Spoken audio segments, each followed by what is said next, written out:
Good afternoon. It's 3:01. I'm Joseph Bonanno live from the Circus Sports at Kentucky Downs Studios. In NFL news today, the 49ers, some more injury news on their defensive line as rookie defensive lineman Michael Williams revealed that he had a torn ACL suffered in yesterday's win. Also, Texans quarterback C.J. Stroud remains in concussion protocols today after leaving the game early yesterday. Texans head coach D'Amico Ryans said that they'll see how the week goes and how he progresses throughout the week. Davis Mills will have to step in and play, and we expect him to go out and do his best and play the offense the proper way and make decisions with the football. In other NFL news, speaking of ACLs, Packers star tight end Tucker Kraft suffered a season-ending ACL tear in the loss to the Panthers yesterday. For our foundation repair, whatever needs you need to visit USSTN.com. Breaking news at once on your home for the Titans and Vols. This is 104.5 The Zone.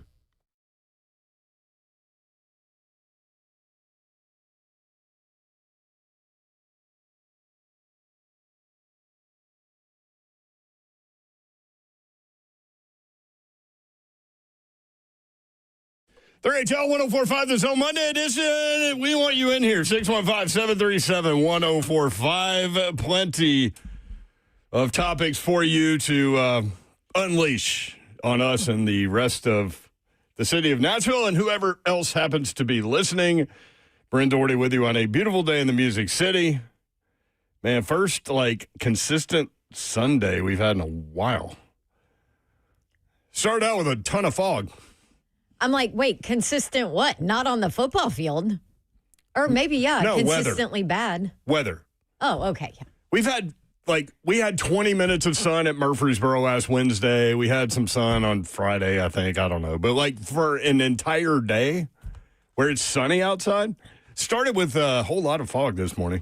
Yeah, it's been great for a while around here. And me texting you at 6:26 in the morning. Yep, somebody didn't reset their clock.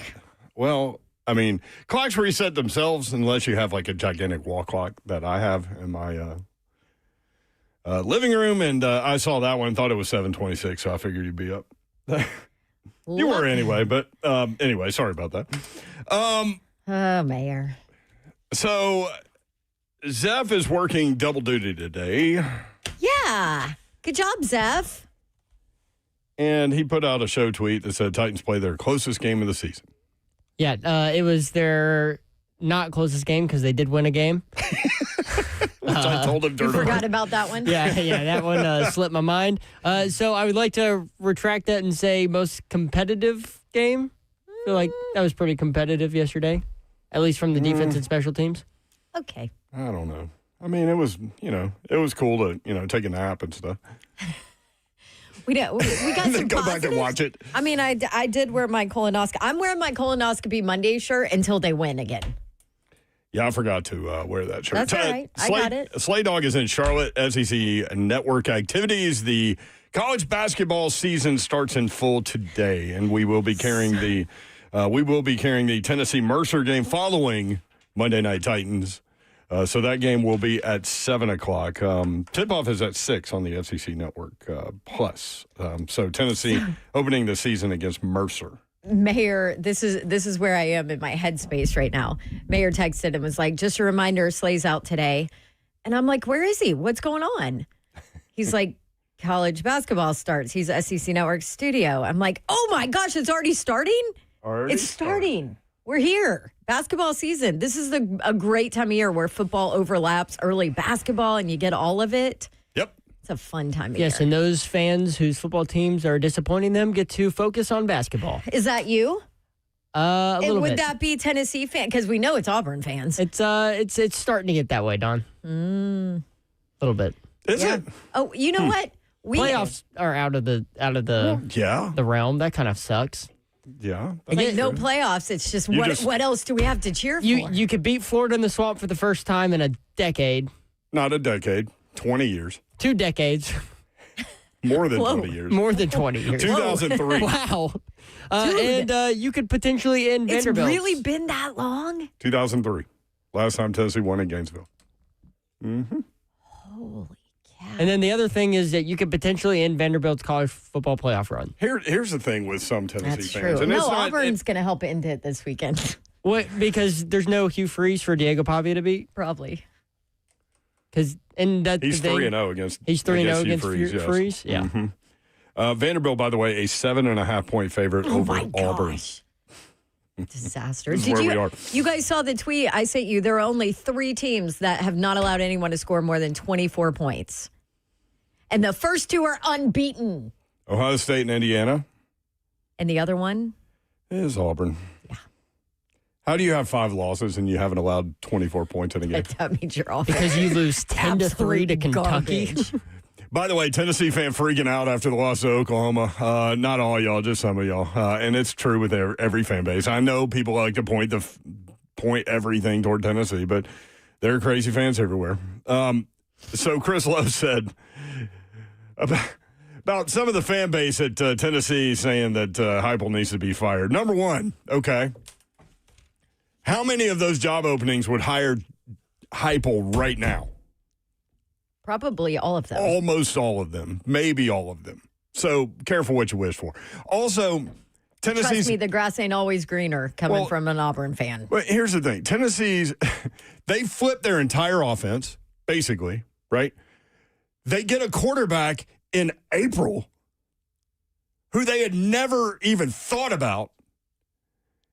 And going into the Oklahoma game, they're number 2 in America in offense. Okay, let's fire Hypel.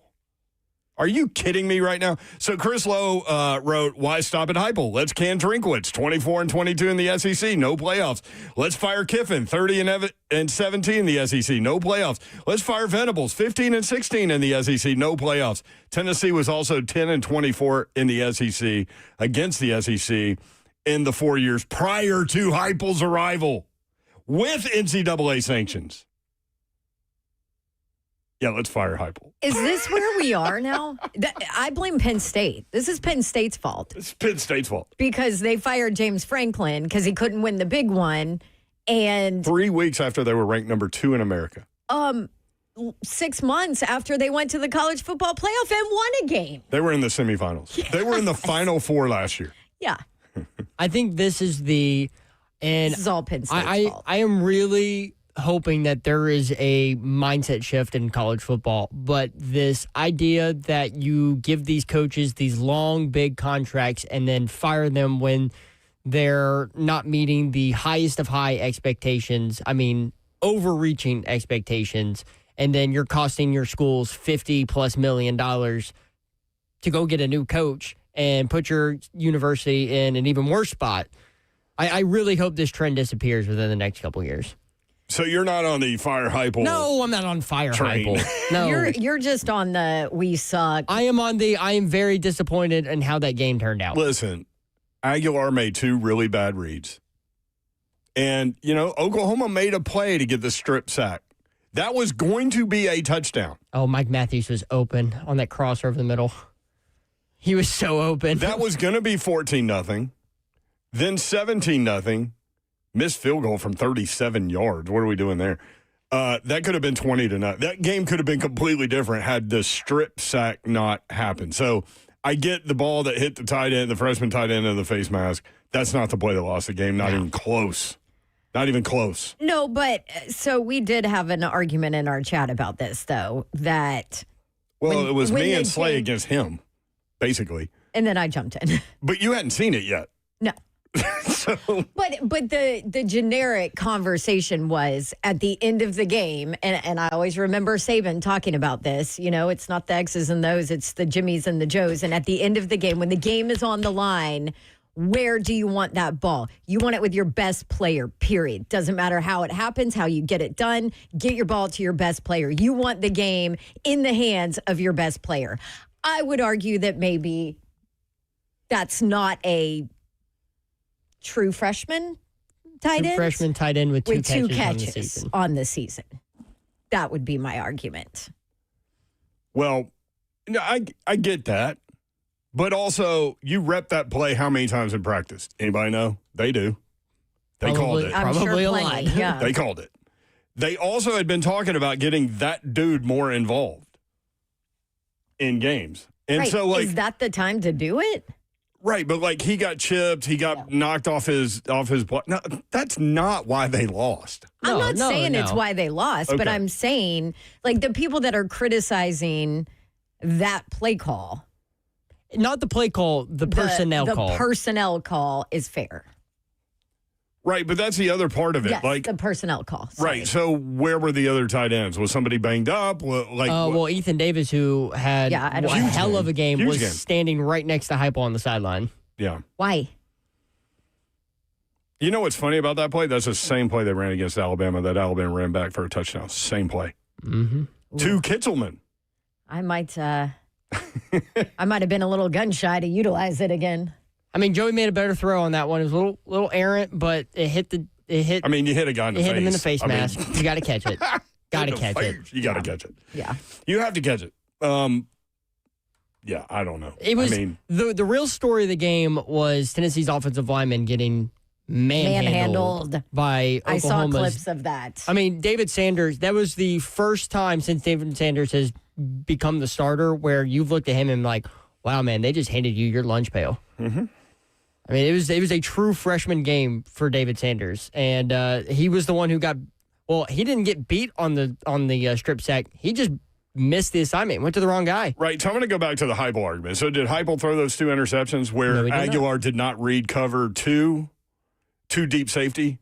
No, that was on Joey. Did Hypel fumble the football when hit that led to a touchdown? No. Like, where's everybody with this Hypel stuff? Like, I do not understand it. And if you want to explain it to me, I would love to hear your argument.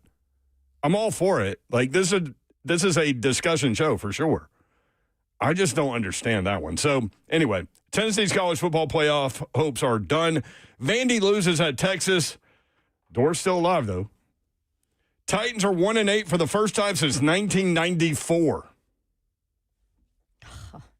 Guess what happened 5 years after that? They went to the Super Bowl. 5 years. 5 years. How old were you in 1994, Zeph? I was not even being thought of. That was 7 years before I was born. Oh, man. So you missed out on the Super Bowl run. Yes, I did. That was a wild time in the city, I was Zeph. not alive, not born. I was missed not it. here yet. You weren't here yet. No. It was fun. And I've been here 2 decades now. It was fun. Hugh Freeze adds to the pile. Oh, for the love. 4 straight Sundays. Oh, it'll be 5. Mm-hmm. It'll be 5. Somebody else will come up on 5. Who's the next one? It should be Dave Aranda at Baylor, but I don't. Who does Kentucky play next week? Kentucky gets Tennessee Tech in 2 weeks. Lose that one. See what happens. Tennessee Tech is 9-0, by the way, ranked number 5 in FCS. And their offense, like 50 points Up a game and is what down they're the averaging. field. They're averaging 50 points a game, which is ridiculous. So Tennessee, That's who going to be crazy. struggled at times against the Oklahoma defense, piled up 504 total yards against Kentucky last week. Auburn had 241. Kentucky has Florida coming up Oh, that's going to be ugly. Oh, that's right. at Kentucky. At Kentucky. Mm-hmm. Florida looked pretty good against Georgia. So- Kentucky has Florida, Tennessee Tech, at Vandy, and then at Louisville. That's 4 straight losses to See ya, finish the Stoops. season. Although I thought that they would lose to Auburn, so who freaking knows? So the jobs that are open are LSU, Florida, Auburn, Arkansas, Penn State, Oklahoma State, UCLA, Virginia Tech, Stanford, Colorado State, Oregon State. Kentucky would be my guess, and probably Florida State. Did you say Maryland too? Oh yeah, Loxley Maryland got canned yesterday. Fired I Loxley did right not after mention Maryland. Yes. right after Hugh Freeze. Yep. Good timing. Mm-hmm. Put it under the radar there. Oh yeah. I will say this though, let's take Baylor for example, right, with Aranda. Oh yeah, that one's coming up too. It should come up, but if you are a school like that, now is a terrible time to fire a coach. You and I were talking about this. Maybe wait. I would say maybe wait a year. What if you're Kentucky? Do you wait a year? Just let Maybe. Stoops go? Maybe Another year? I mean, you want to pay that buyout? Maybe you do. God, it's such a debacle there, though. Chris I Lowe don't know. wrote a great piece about how those buyouts don't matter anymore. But it's significant. It's $40 million. That's a lot of money. A lot of money. And then you got to play the next guy. I wouldn't be surprised if Justin Wilcox is on the block soon, even though they have 5 wins. I mean, listen, nowadays. How did Virginia look? I keep hearing how much of a fraud they are. So they won by 10. Listen, there is no bone in any of those players' bodies that believes they are a fraud. Not a single one. They have so much confidence and believe in themselves. But I just think the injuries are piling up and it's going to catch up to them. I just think it is. I love their offense. I love Chandler Morris and what he's able to do, but that dude is so beat up. They just lost another offensive lineman. It's their 7th of the season. Wow. They got 1 back. So they've lost 6, and 3 of them were transfer portal guys that were huge. From camp to now, they've lost 6. I just think there's no way that you're going to be able to survive in this day and age in college football when you have that many injuries, right? But for some reason, they keep doing it. Now, they have Wake Forest this week, and Wake Forest offensively can't, I mean, they're like the Titans. They can't do anything, but their defense is legit. So Virginia will be tested. We'll find out. But I feel like every single week we're like, oh, Virginia's a fraud. This is the week. Yeah, but they don't play anybody ever. Like they play Wake. They're 6.5-point favorite at home against a bad Wake team. A bad Wake team who I really like their coach too. ACC, tough and their weekend. defense is legit. So I could see them going down in that one. And then after that, they get Duke. Mm-hmm. I could see them losing that one. But you just never know. And, they just played Cal or whatever. Well, Cal's star linebacker ends up going out in the first quarter, And their quarterback is, I am going to be fascinated to see if he stays, but he's the real deal. True freshman. I can't say his last name. Songa Politelli, I think. As far as I'm concerned, yeah, that's great. That sounds great, Babs. You can tell me anything JKS right is now. what I call him, yeah. Miami lost again. They are 7-5 in their last 12 ACC games. Georgia Tech, we talked all week about Georgia Tech leaking and that they. I told you I didn't believe in Georgia Tech. They should have lost that Wake Forest game. You did, and then I talked to somebody in that world that said they're a mid-level SEC team, and you heard the same thing from a different person. Yep. And then they lose. Clemson lost again. I mean, that's another one. The ACC. Now, I think Dabo has so much built-up equity, he's probably fine. But it's almost like he wants to get fired. He's publicly daring them to fire him. Well, and then the clip of him, reaming out his defense and his defensive guy and just the body language from the players, zero respect for him. That's when it all goes downhill. Real quick, back to SMU Miami. Shout out SMU giving Rhett Lashley a contract extension 2 days before beating their first AP Top 10 team since 1974. I thought it was an aggressive move by SMU. And look, it paid and dividends. I love Lashley, and it paid, look, they did not want him to go to Arkansas. And he went out there and proved that contract extension was worth it. I mean, do you think Rhett Lashley is worth a top 5 salary as a college football coach? Well, no, but when the cycle is over, he won't be top 5. Right. You know what I mean? Yeah. So it benefits him to go ahead and get it done now. And he didn't. I mean, he said he didn't want to go anywhere. So. And SMU has the money to pay it. And you know him better than almost anybody that I know. I told you guys he wasn't going to Arkansas. No, and you told us a long time ago that this was one of the great offensive minds in football. Yep. And since then, I mean, he's done nothing but show that. So congrats to SMU getting that locked in.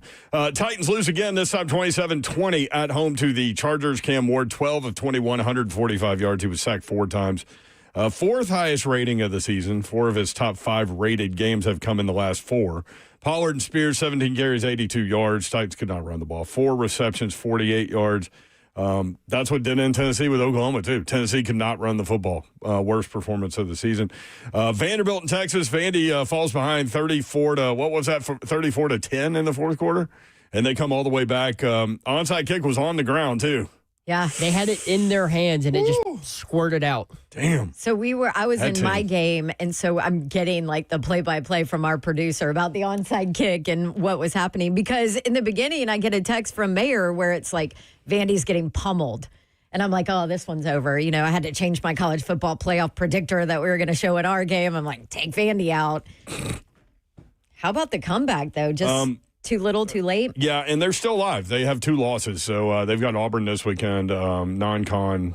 They've got Tennessee coming up. So we'll see. Also, how many wins in a row is that for Texas now? Over who?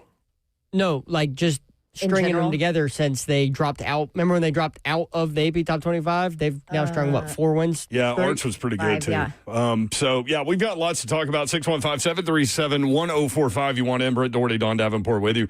Mike Keith is going to come on tomorrow. He had some basketball responsibilities today with the season opening up.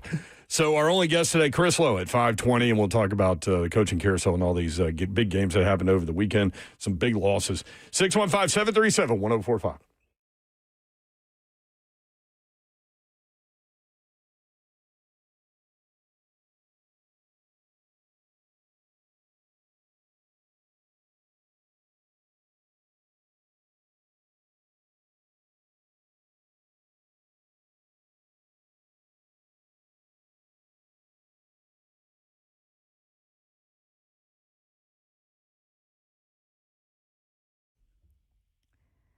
Sometimes it's time to upgrade those things in your home, like your windows and your doors. And I have used them, love them, and would love to recommend them to you. That's Pella Windows and Doors of Nashville. Love the experience with them. They've been great. And you might be surprised to learn how affordable those replacement windows are from Pella. Affordable and the best quality out there. Pella was voted #1 by Nashville homeowners as the leading window brand in Nashville. That's based on that sitting survey of window brands. And on top of that, they've got the staff in place to take care of you. They will make sure that everything is done well. Everything is backed up with warranty. You've got the lifetime warranties on the windows and doors, and then you've got a 10-year labor warranty, which is leading in the industry. New month, right? It's November, so I'll let you know what the Dawn deal is whenever I get it, but just call them because it's always a great deal. Schedule your free consultation. Tell them to give you the Dawn deal. They'll take care of you, and check out whatever limited time special offers they have. You can do it online, PellaNashville.com. You know how life can change in an instant? A car wreck can throw everything off. Your job, your bills, your peace of mind. That's when you need our good friends at Bart Durham Injury Law. 615-242-9000. That's 615-242-9000. Marine veteran Blair Durham and his team have been fighting for folks in Tennessee for years, making sure insurance companies pay up what they're supposed to, when they're supposed to, how much they're supposed to. No upfront costs, no waiting around. Just real people making sure that you get what you deserve. 615-242-9000. That's Bart Durham Injury Law. Get that number into your phone, 615-242-9000. If you've been injured, don't wait. Call BDIL. Bart Durham Injury Law, 615-242-9000. They're here 24/7 and ready to fight for you. Bart Durham Injury Law, 615-242-9000.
3HL 104.5, The Zone. Brent Doherty, Don Davenport with you. Tennessee's college football playoffs. College football playoff hopes are done. Vandy loses at Texas. They're still alive. The Titans are 1-8 for the first time since 1994. Hugh Freeze adds to the pile. Auburn job is open. Texas has won 4 in a row to clear that up. 2 overtime wins, a 3-point win against Vanderbilt, and the 23-6 win over Oklahoma.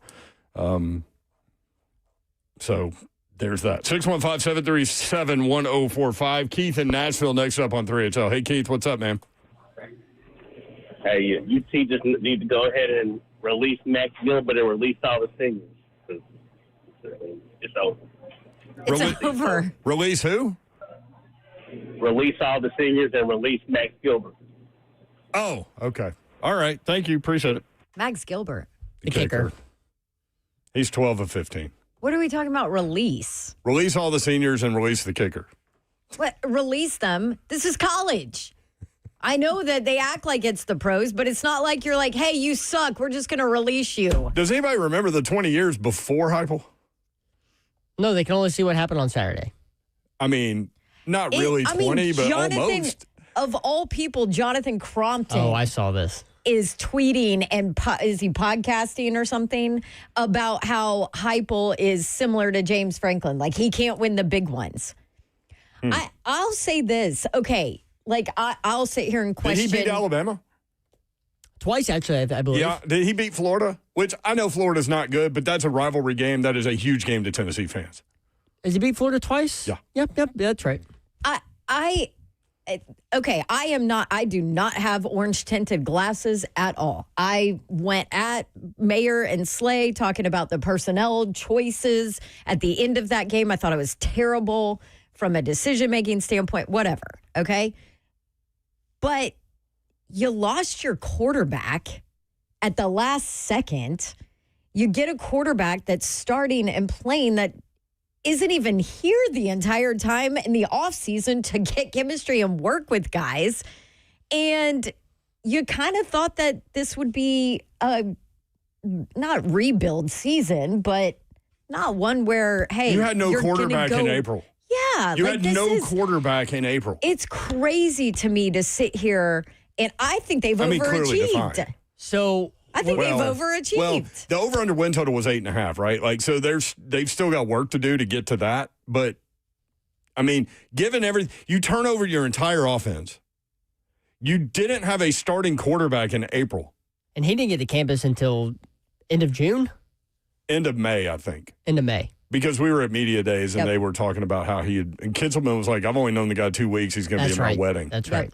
Remember? Yeah. And what year is it for Hypel? This is year 5. 5.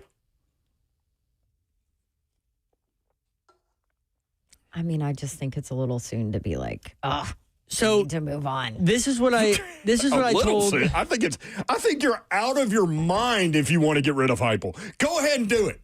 Let's see how long he lasts on the open market. LSU apparently is already putting him on a hot board. So, I mean, anybody can put anybody on a hot board. This is what I told Zach. I think that he's not leaving. That loss to Georgia inflated expectations so much because you were so close to beating a Georgia team where you haven't beaten 9 years, and the offense looked amazing in that game, and everyone was like, oh my gosh, like we found a hidden gem in Joey Aguilar. When reality, most people were saying 9-3 was about what this team was going to end up. You before the win season money even if started. you bet that. Yeah. You win money if you would have bet that. And so I think now that if they get there. They still got work to do, man. Yeah. And now that they're potentially on track for that expectation, it's like everything that built up after that Georgia game is covering what the reality was for this Tennessee team. And look, Joey Aguilar exceeded expectations by far. No one ever thought that he was going to come in here and lead the SEC in passing. He's going to have one of the top 5 seasons in Tennessee football history. I understand that he misread 2 deep safeties twice. I understand he had a bad game. It's not ideal. It happens. Yeah. So he had a bad game and threw for 393 and 3 touchdowns. I mean, Anybody see that before the season? Let me tell you something before the season. Joey Aguilar is going to have 393 yards passing, and it's going to be his worst game of the season against Oklahoma, one of the best defenses in football. Yep. I don't know, man. Maybe I'm just getting old and I don't like snap judgment everything like a lot of people do.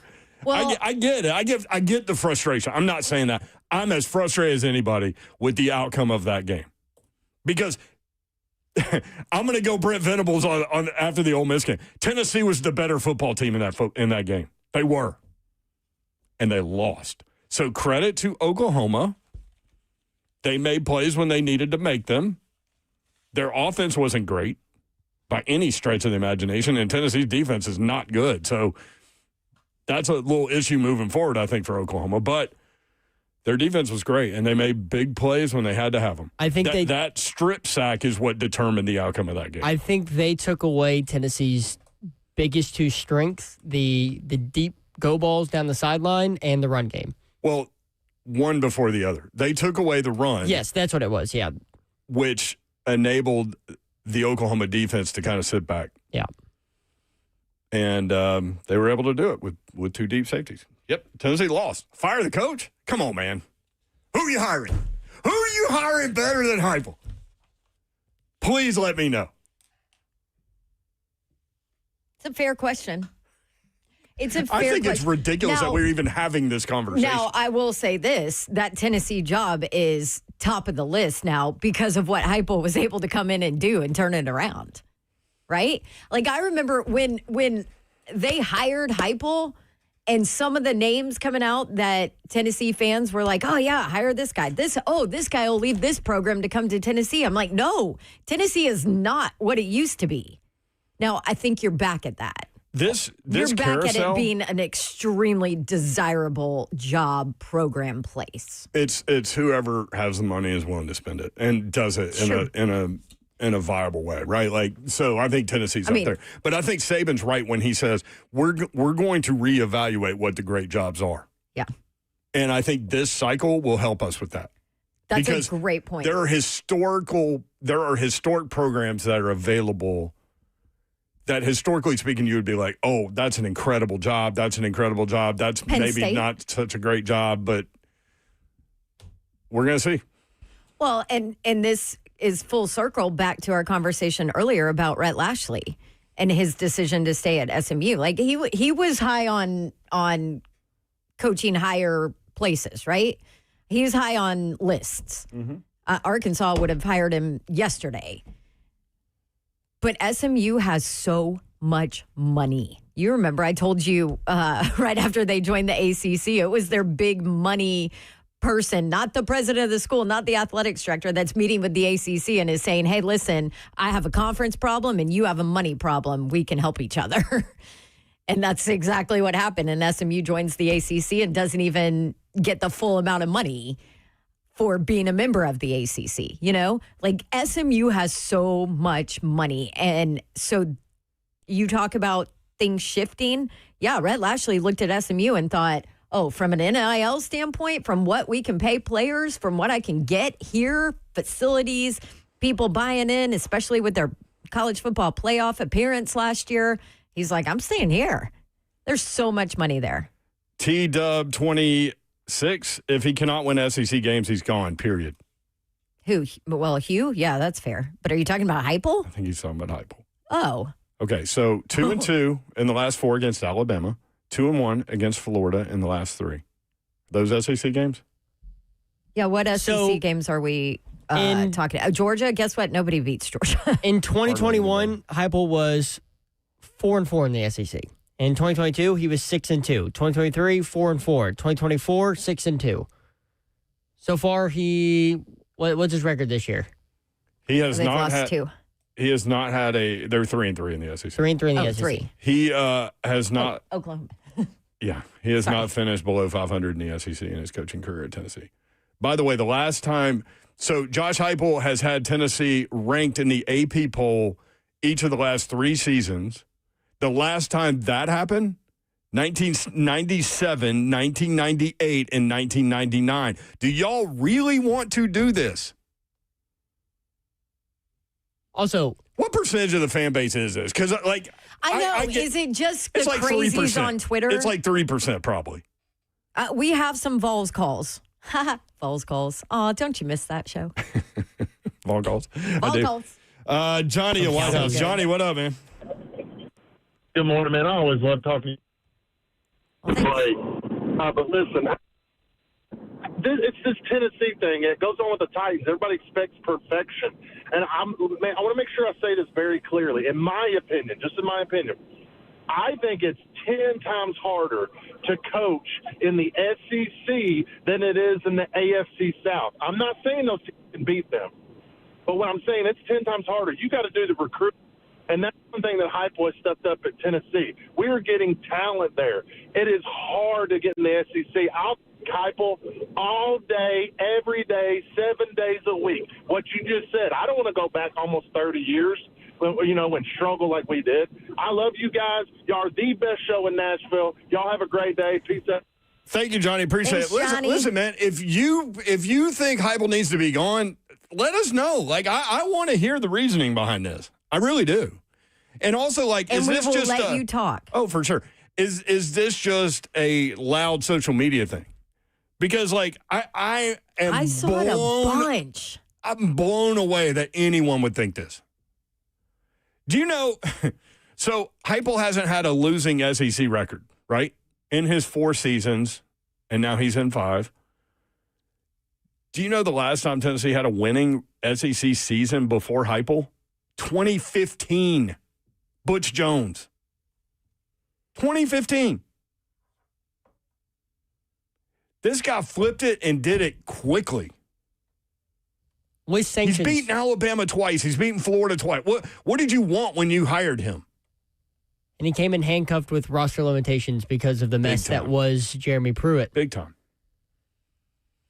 And also, how hard is it to lose a guy like Nico Yamaliava, who is supposed to be... Now we just fly through the name. Yeah, we don't care anymore. A guy like Nico, who's supposed to be the future of the program for the next 3 years, and he leaves after his first true year as a starter. Like, that affects a team more than I think people are giving it credit for. 615-737-1045. Jacob in Nashville next up. Jacob, what up, man? Hey, so I've been listening to the radio all day and listening to this bull crap about firing Josh Hypel. What are we talking about? I'm trying to figure it out, man. Like, legit. Like, let's go back to Jeremy Pruitt. That's a great idea. Let's do that, guys. Like, that's all I got. Thank you, man. Appreciate it. Thank you. Yep, I don't understand either, but I mean, if you want to sell me, try. Like, this is what we're here for. We're here for a discussion on this show. Nobody's gonna get mad at anybody. Freedom of speech, man. I just I don't get the look, I get the frustration. I do 100%. But fire a guy? 615-737-1045. Keep in mind, he's got the number one quarterback in America coming in next year. You want to fire him? That is very true. We need a and a pretty good one sitting on that roster right now too, right? Mm-hmm. We need a fire Hypel call. I just want to hear the reasoning. I want to hear it. Yeah. Listen, I didn't even want to fire Hugh at Auburn. And he is way more of a disaster than anything going on at Tennessee. Why could they never get the offense going with him? That's an interesting. It is, and it makes you wonder if it's passed him by. Well, part of it, I think, were protection issues too. I would love to do a deep dive on that. Yeah. Did you? I haven't had a chance yet. Did you see before we go to break? Did you see what John Cohen said today during the press conference about the firing? So he said, "I'm not going to say that we're close because close doesn't matter. Getting it done matters." Hugh said that on Thursday. Hugh said over and over, "We're close." Oh yeah. Well, what did you say the other day? Hand grenades and. Right. Horseshoes and hand grenades? Yeah. Oh, I lost it on that. On close. Clothes only matters in horseshoes and hand grenades. 615-737-1045. We can talk Titans. They lose again. They've got an off week, thank God. Titanoscopy Monday is alive and well, although they only lost by 7. So there's that. They did cover. They covered. Which I told you were nuts for making that bet. Plus 10.5. I said buy them low. Speaking of How in the hell did they cover? speaking of outlooks from that game, Joe Walt Forgot about that. out for the season with ankle surgery. What a player, too, man. That guy, I feel bad for him. Anyway, so Vols, Vandy, Hugh Freeze added to the pile. Titans lose again. 615-737-1045.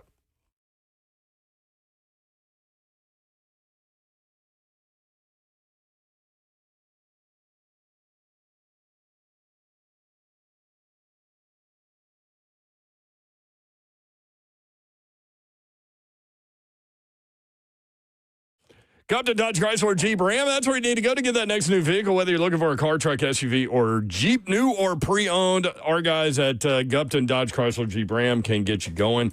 Daniel Gupton and his crew ready to help you out. Just let them know what you're looking for, and they'll be able to point you in the right direction. Take your test drive, go inside. They will help make the numbers work, and it will be that easy. Gupton Dodge Chrysler Jeep Ram, 3450 Tom Austin Highway in beautiful Springfield, Tennessee. Just 30 minutes from downtown Nashville. That is where you will have the best vehicle buying experience you will have ever had. Check them out online, GuptonMotors.com. All of the inventory is there, new and pre-owned. All the dealership information is there. Address, phone number, all the things you need. Also, the deals they have going on in the month of November. You can take a quick and early look as we have just begun the month. And you can get that done online. GuptonMotors.com. 3450 Tom Austin Highway, just 30 minutes from downtown Nashville. Best vehicle buying experience you will have ever had. That's Gupton Dodge Chrysler Jeep Ram. What's happening, good people? Big Slay coming to you with, yes, Synergix and Low T Center. They are knocking at your door. And I know my fellows out there, y'all hear me talking about this all the time. And I'm telling you, like, you need to go get your free T-test because it's free.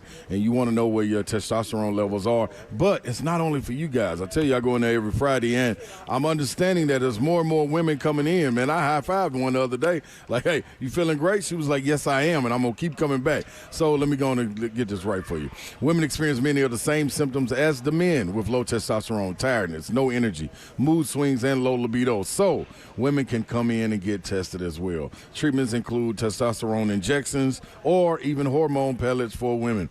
At Synergix and Low T Center, they have a long history of helping women find their hormonal balance that brings balance back into their lives. So don't be on the sideline watching. Get in the game with Synergix and Low T. All you got to do is go to trtmvp.com, trtmvp.com.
Mary J. All right, Jeff. 615-737-1045. 3HL is powered by Spring Hill Heating and Cooling. SpringHillAC.com. You can watch the show live, YouTube, Facebook Live, Twitter, and Twitch. Twitch, please. Zeph is the executive producer of 3HL. Your Canadian run is over. Ah, man. It was devastating. It was good while it lasted, huh? Yeah, Lots of poutine and maple syrup. And it came on the heels of Jackson and I driving back from Knoxville after watching the Tennessee game. We had it on in the car, and it went to extras. First off, the play in the bottom of the ninth where you got bases loaded, 1 out, and your runner on third that takes is horrible base running. 2-step lead and then doesn't take a secondary, doesn't slide head first, and he's literally, when I say it's a half-inch short, it was a half-inch from touching the bag touching home plate before the ball got there. Yeah, that was not good. That was a professional baseball player with a 2-step lead. That wins you the game. On third with the bases loaded and the World Series on the line. Brett, no secondary lead. I mean, little kid baseball, we don't do that. One extra step wins you the game and wins you a World Series. You are celebrating right now. The city of Toronto is probably halfway burnt down from celebrations right now. Yeah, all the Mountie police have lots of things to do. Well, I'm sorry it didn't work out for you. It's okay. Go America. Go America. The bad guys win again. By the way, I was at LAX waiting for my red eye. Oh, yeah? Yeah. After Game 7? No, during the game. Oh, during the game. Yes. And so there was, 8 million Dodgers fans watching at the bar that was trying to close. And they're all like, no, you're not closing. How much did that mood shift from those fans from the bottom of the ninth to extra innings when they got out of that? Well, so I was on a plane for part of it, and the woman behind me was watching it on her phone and was like yelling the entire flight from Oakland to LAX. So Smith. I knew what was going on. Yeah. Yeah. And then so by the time I got to the bar at LAX, it was the very end. Yeah. But it was kind of cool to watch Dodgers fans, in the moment, to be in LAX during that. I'm sure Dodger fans follow it all year long. They were going nuts. That was probably the best World Series in the last decade. Oh, it was good. And props to our friend Jim Wyatt, who's a big Dodgers fan. Shout out Jim. Saw him yesterday. I was like, oh man, tough weekend, Vandy lost. And he goes, who cares? Dodgers won. Number 5, Tennessee Tech in the FCS poll. They beat Gardner-Webb 27-21. They're 9-0. Visparus 17-25, 279 through the air, 2 touchdowns, no interceptions, 45 yards rushing. He has 21 touchdowns and 3 picks this year. Also 3 rushing touchdowns. So Tennessee Tech plays at Kentucky next week. So we'll see how that one goes. TSU plays at UT Martin coming up this weekend. They lost 35-13 to Lindenwood over the weekend. They led 10-7, but lost 35-13. Austin Peay hosts Central Arkansas this weekend. They lost 33-17 at Southern Utah. Governors are 5-4. 615-737-1045. A lot of weird Fire Hypel stuff on Twitter over the weekend following Tennessee's 6-point loss to Oklahoma. Crazy. 33-27, the final score in that game. Oklahoma fortunate to win. Tennessee was the better team. They were. But better team doesn't always win, and Tennessee did plenty to not win that game. And none of which, by the way, is Hypel's fault, but that's okay. Quarterback throws 2 picks and gets strip sacked for a scoop and score. I mean, Hypel didn't do that. Weird play call to a freshman tight end with 2 catches. That is true. Terrible. Hit him in the terrible. face. Hit him in the face. Yeah, face. You can't put that on him. Don't put that on a true back. But what was the play call? You want him to. Well, that's what we don't know. We don't. Right. And so was that the primary option? It looked like it was, but I don't know that. Has anyone asked him about that? Ooh, not that I've seen. But another situation that's on Hypel is actually right before that 4th down play is they let the play clock drain all the way down, then took a timeout. Yeah, and you can give me that. You can give me the onside kick early. Well, see, they You wouldn't can give have me needed that. But, like, But in even terms that, of like- in terms of 2 interceptions by Aguilar and a strip sack fumble. They wouldn't have needed the onside kick if they had that third timeout. They could have kicked it deep. Well, and if none of the 3 plays I just outlined happened, you win the game. Also true. 615-737-1045. So if anybody is out on Hypel. There's somebody. Line 3. And he's a pastor. Pastor Ken in Springfield. Pastor, what's up? Hey, guys. Glad to talk to you today. I'm going to give you the God-honest truth. Here it comes. If you're a Tennessee fan and you ever want to make it to the SEC championship game, fire Hypel. If you ever want to be a true contender in the college football playoffs, fire Hypel. Who are you hiring? If you're like Tennessee fans and you can live with 10-3 after all the bowl games are over, and you can do that for the next 4 years, then keep Hypel at 10-3. But you will never play in the SEC championship game, and you will never be a true contender in the college football playoffs. That's why you should get rid of him. Man, I pray for you guys today. Have a great show. Pastor Ken, real quick, who are you hiring? And thank you for the prayers. Appreciate you. Yes. Well, you're going to have to look around outside of the SEC. The turnover is too high in the SEC to find a decent replacement. So my answer to that is go outside of the conference and do a national search. You cannot stay inside the SEC. You've got to expand your boundaries to find the coach that can lead this program. Okay. Thank you, guys. Thank you, Pastor Ken. I completely disagree with you. I could not disagree more with anyone right now over anything. Can I say this? Maybe I could. Was Hypel in the SEC when they hired him? No. Nope, he was not. Also, if the he's also won 37 games going into this season. The winningest football coach in the last 20 years for 37 in first 4. Having to do some homework on the side. Jeremy Pruitt won 5 games. But real talk, who would you hire? Exactly. I've seen a lot of people say, go get Kiffin, go get Kiffin. You're not getting Kiffin. That is the name I've seen, is go get Kiffin. You ain't getting Kiffin. Oh, my gosh. I cannot believe we're having this discussion. A loss to Oklahoma does it. Woo. I mean, baby.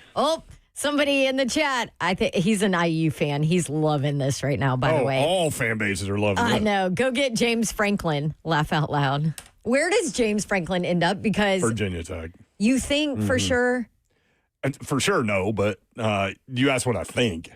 I just wonder if the Auburn vacancy changes things. Maybe. I would not love that. He would love to be back fan. in the SEC, I think. Well, knowing him for a while. But you have a much easier path if you're not in the SEC. By the way, Ryan, the tough dad, says, Mayor, I absolutely hate daylight savings time. Thank you. Gosh. It's about to be dark, y'all. It's 4 o'clock. Hey, there's a lot of my faith in humanity is restored in this chat with a lot of the calls that we've had about this is the dumbest conversation ever. You don't fire Hypel. So I feel like maybe the ex crazy tweets about firing Hypel, the Jonathan Crompton, whatever. I feel like maybe that's the minority. 615-737-1045. We got 2 more hours. We'll be right back.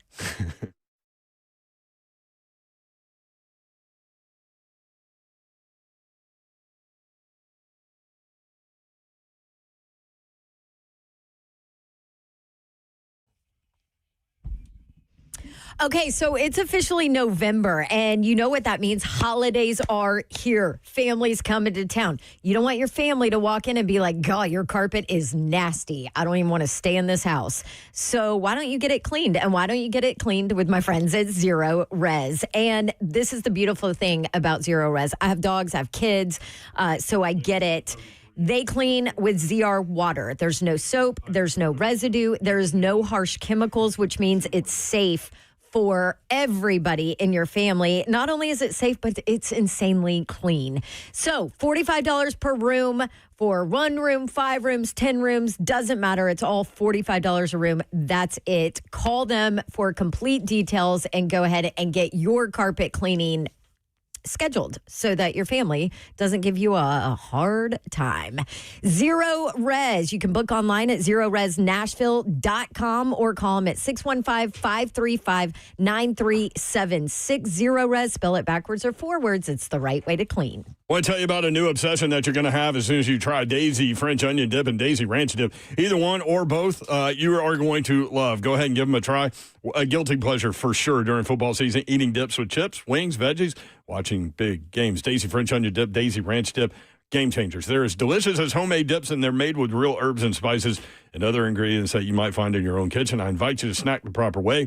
Look for Daisy French Onion Dip and Daisy Ranch Dip at a grocery store near you.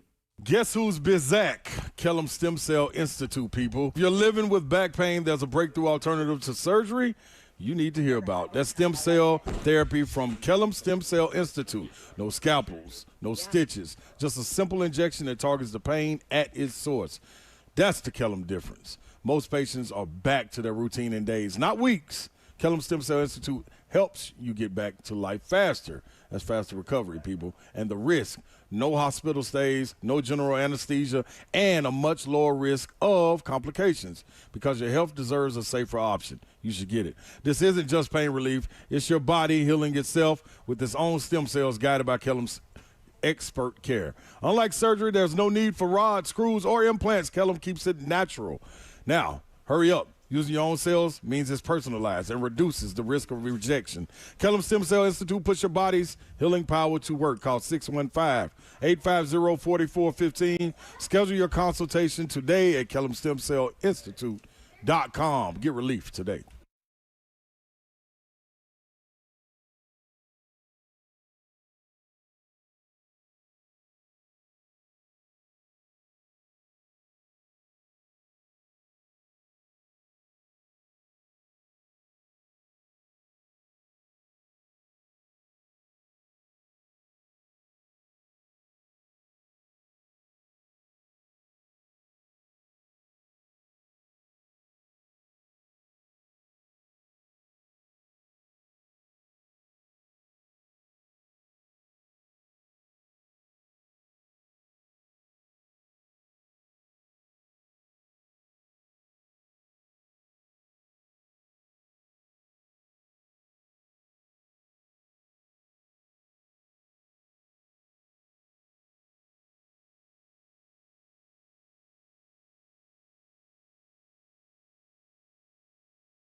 Good afternoon. It's 4:04. I'm Joseph Bonanno live from the Circus Sports at Kentucky Downs Studios. In NFL news today, Chargers star left tackle Joe Alt will undergo season-ending ankle surgery after suffering an ankle injury against the Titans on Sunday. The Chargers have both their starting left tackle and right tackle out for the remainder of the season. In other news, the Arizona Cardinals have activated defensive lineman Walter Nolan III from the PUP list, and the first-round rookie is set to make his NFL debut this weekend.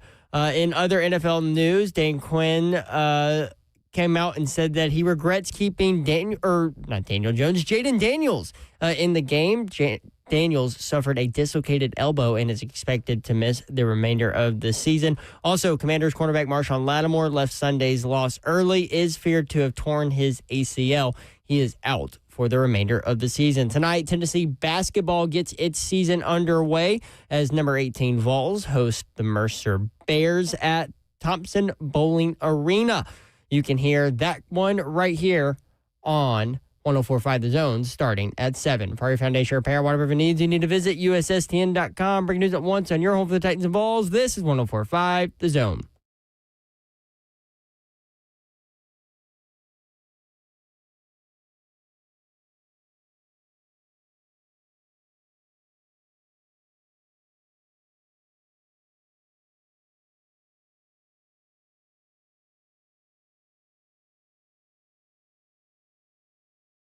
Three John 104.5 The Zone. Brent Doherty with you on a beautiful day in the Music City. Babsy is here, y'all. What up? Happy Colonoscopy Titans Monday. That's right. It's bunk.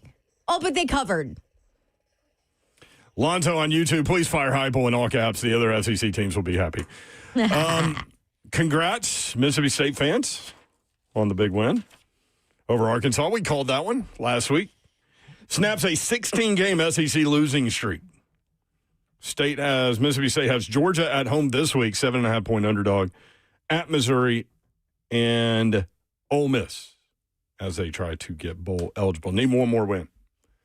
615-737-1045. Georgia comes from 2017 down to drop ailing Florida 24-20. Ole Miss scores the last 13 points to take out South Carolina 30-14. Lacey, 167 yards rushing with a touchdown to lead the Rebels. Vandy falls at Texas 34-31. Longhorns led 34-10 in the fourth quarter, but Vandy came back. Pavia, 25-yard touchdown run, makes it 34-16. Pavia to Stowers, 67 yards, touchdown. 2-point play makes it 34-24. And then Pavia to Hoskins, 8 yards, 34-31 with 33 seconds left. The onside kick was on the ground. They had hands on it, and it meandered its way out of bounds. Diego Pavia, 27-38, 365 yards, 3 touchdowns, no interception. He also had 43 rush yards and another touchdown, so 408 total yards. Arch Manning, 25-33, 328 through the air, 3 touchdowns, no interceptions. Tennessee falls to Oklahoma, 33-27. Vols are 6-3, 3-3 in the SEC. 6-0 against unranked teams, 0-3 against ranked teams. Joey Aguilar, 29-45. 393 yards, 3 touchdowns, 2 huge interceptions. Tennessee couldn't run it. Bishop, Lewis, Star Thomas, 24 carries, just 69 yards and no touchdowns. Oklahoma ran it 35 times for 192 yards and 2 scores. Strip sack was huge. Would have been 14-0. Wide open route. Had Aguilar been able to get that pass off. Nothing is certain, but it was wide open. First down and 10 at OU on the 24-yard line. Thomas, 71-yard touchdown return, tied the game at 7. Gilbert missed another one, 37 yards, 12-15 on the year. So Tennessee off this week, New Mexico State, then at 3-5 Florida. Can they exercise that demon? 2003, the last win in Gainesville. And then 7-2 Vandy, who potentially could be playing for a playoff berth in that last game against Tennessee. So we'll see. Titans fall again. 27-20 this time to the Chargers. Cam Ward, 12-21, 145 through the air, sacked 4 times. Ellie Heilmanner, 3 receptions, 46 yards. Cedric Gray, 16 tackles, a sack, a tackle for a loss, a quarterback hit. Jihad Ward, 2.5 sacks, 2 tackles for a loss, 4 quarterback hits. Draymond Jones, 1.5 sacks, a tackle for a loss, 4 quarterback hits. Defense played well enough to win, despite the 27. How about DK with the punt return? Knew that was coming. Could see it coming. That dude's got a chance to be great. 615-737-1045. Cody Barton, a 27-yard interception return for a touchdown. Titans are 1-8. Titans have a bye week and then 3 more home games: Houston, Seattle, and Jacksonville. Saints are also 1-8. Those are the 2 1-8 teams. Jets are 1-7. They're not 1-8 because they didn't play.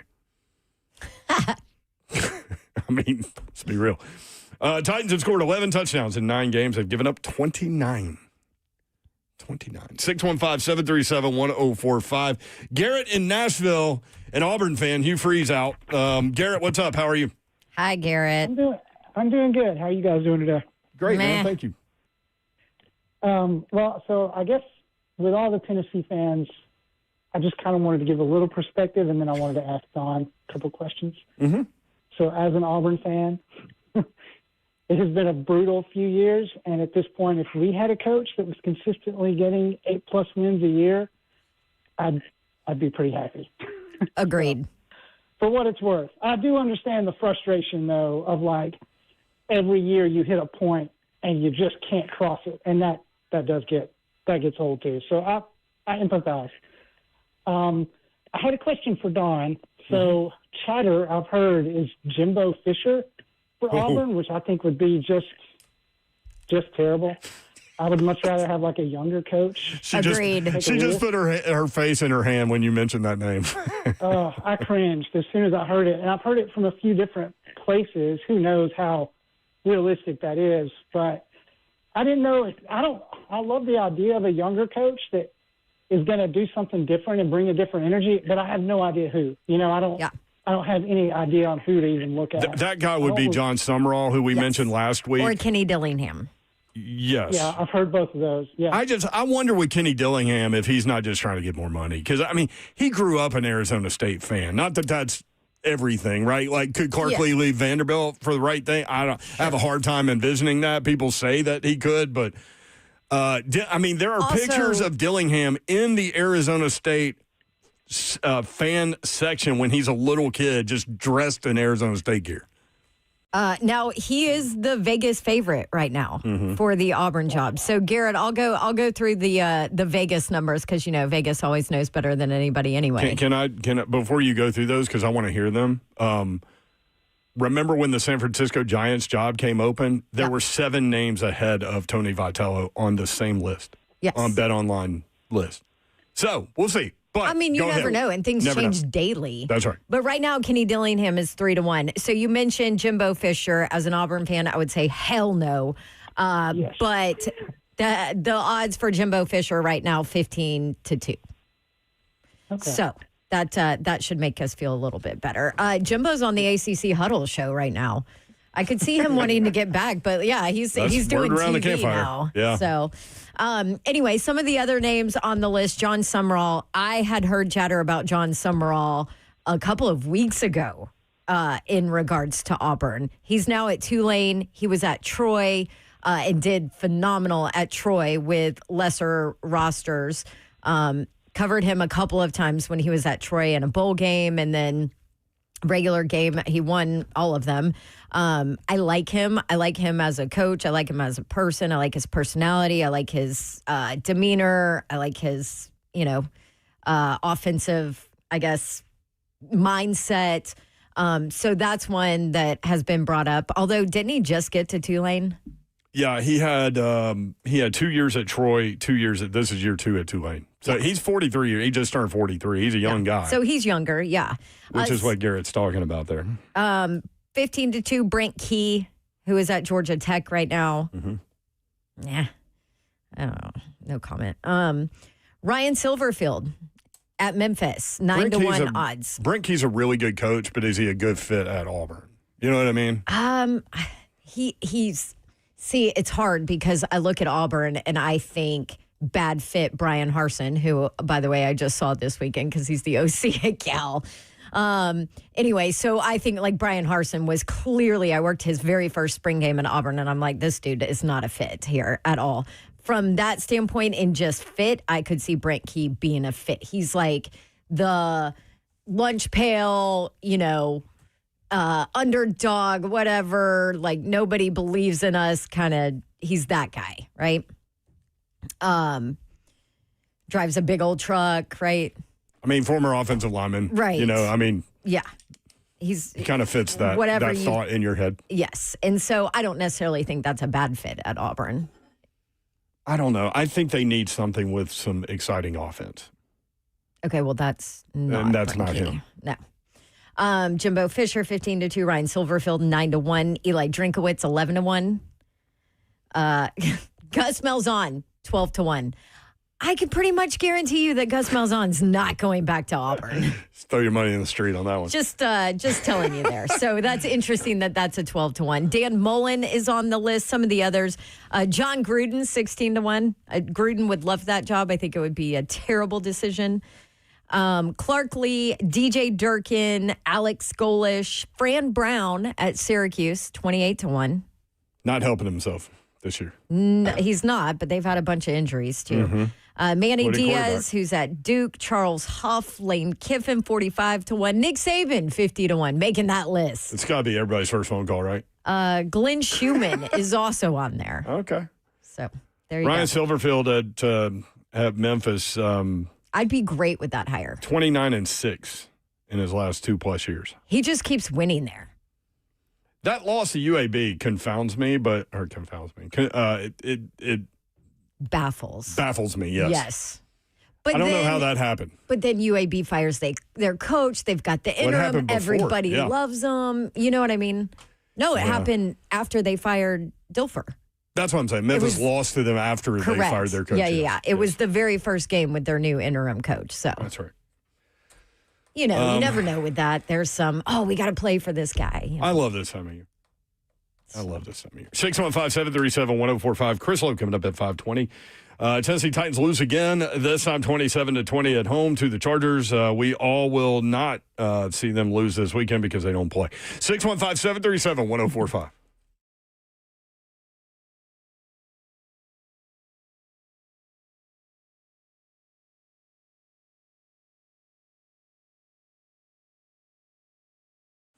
eSpaces.com. If you're looking for workspace, short-term, long-term, meeting room space, whatever you're looking for, check out eSpaces.com. They have 15 locations. So if you need a place to get work done, again, short-term, long-term, whatever you need, or maybe you need a meeting spot to get your colleagues together in a centralized location, there are 15 eSpaces locations that you can find online. eSpaces.com. eSpaces redefining co-working with exceptional offices for every business. 2 new Middle Tennessee locations that have opened this summer. Cool Springs at Corporate Center, Brentwood at City Park. Again, that's 15 locations designed for entrepreneurs, teams, and established professionals.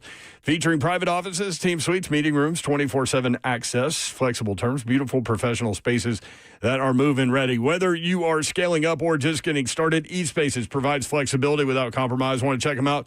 You can. Tours available now. Reserve your space early. Visit eSpaces.com. Again, that's eSpaces.com.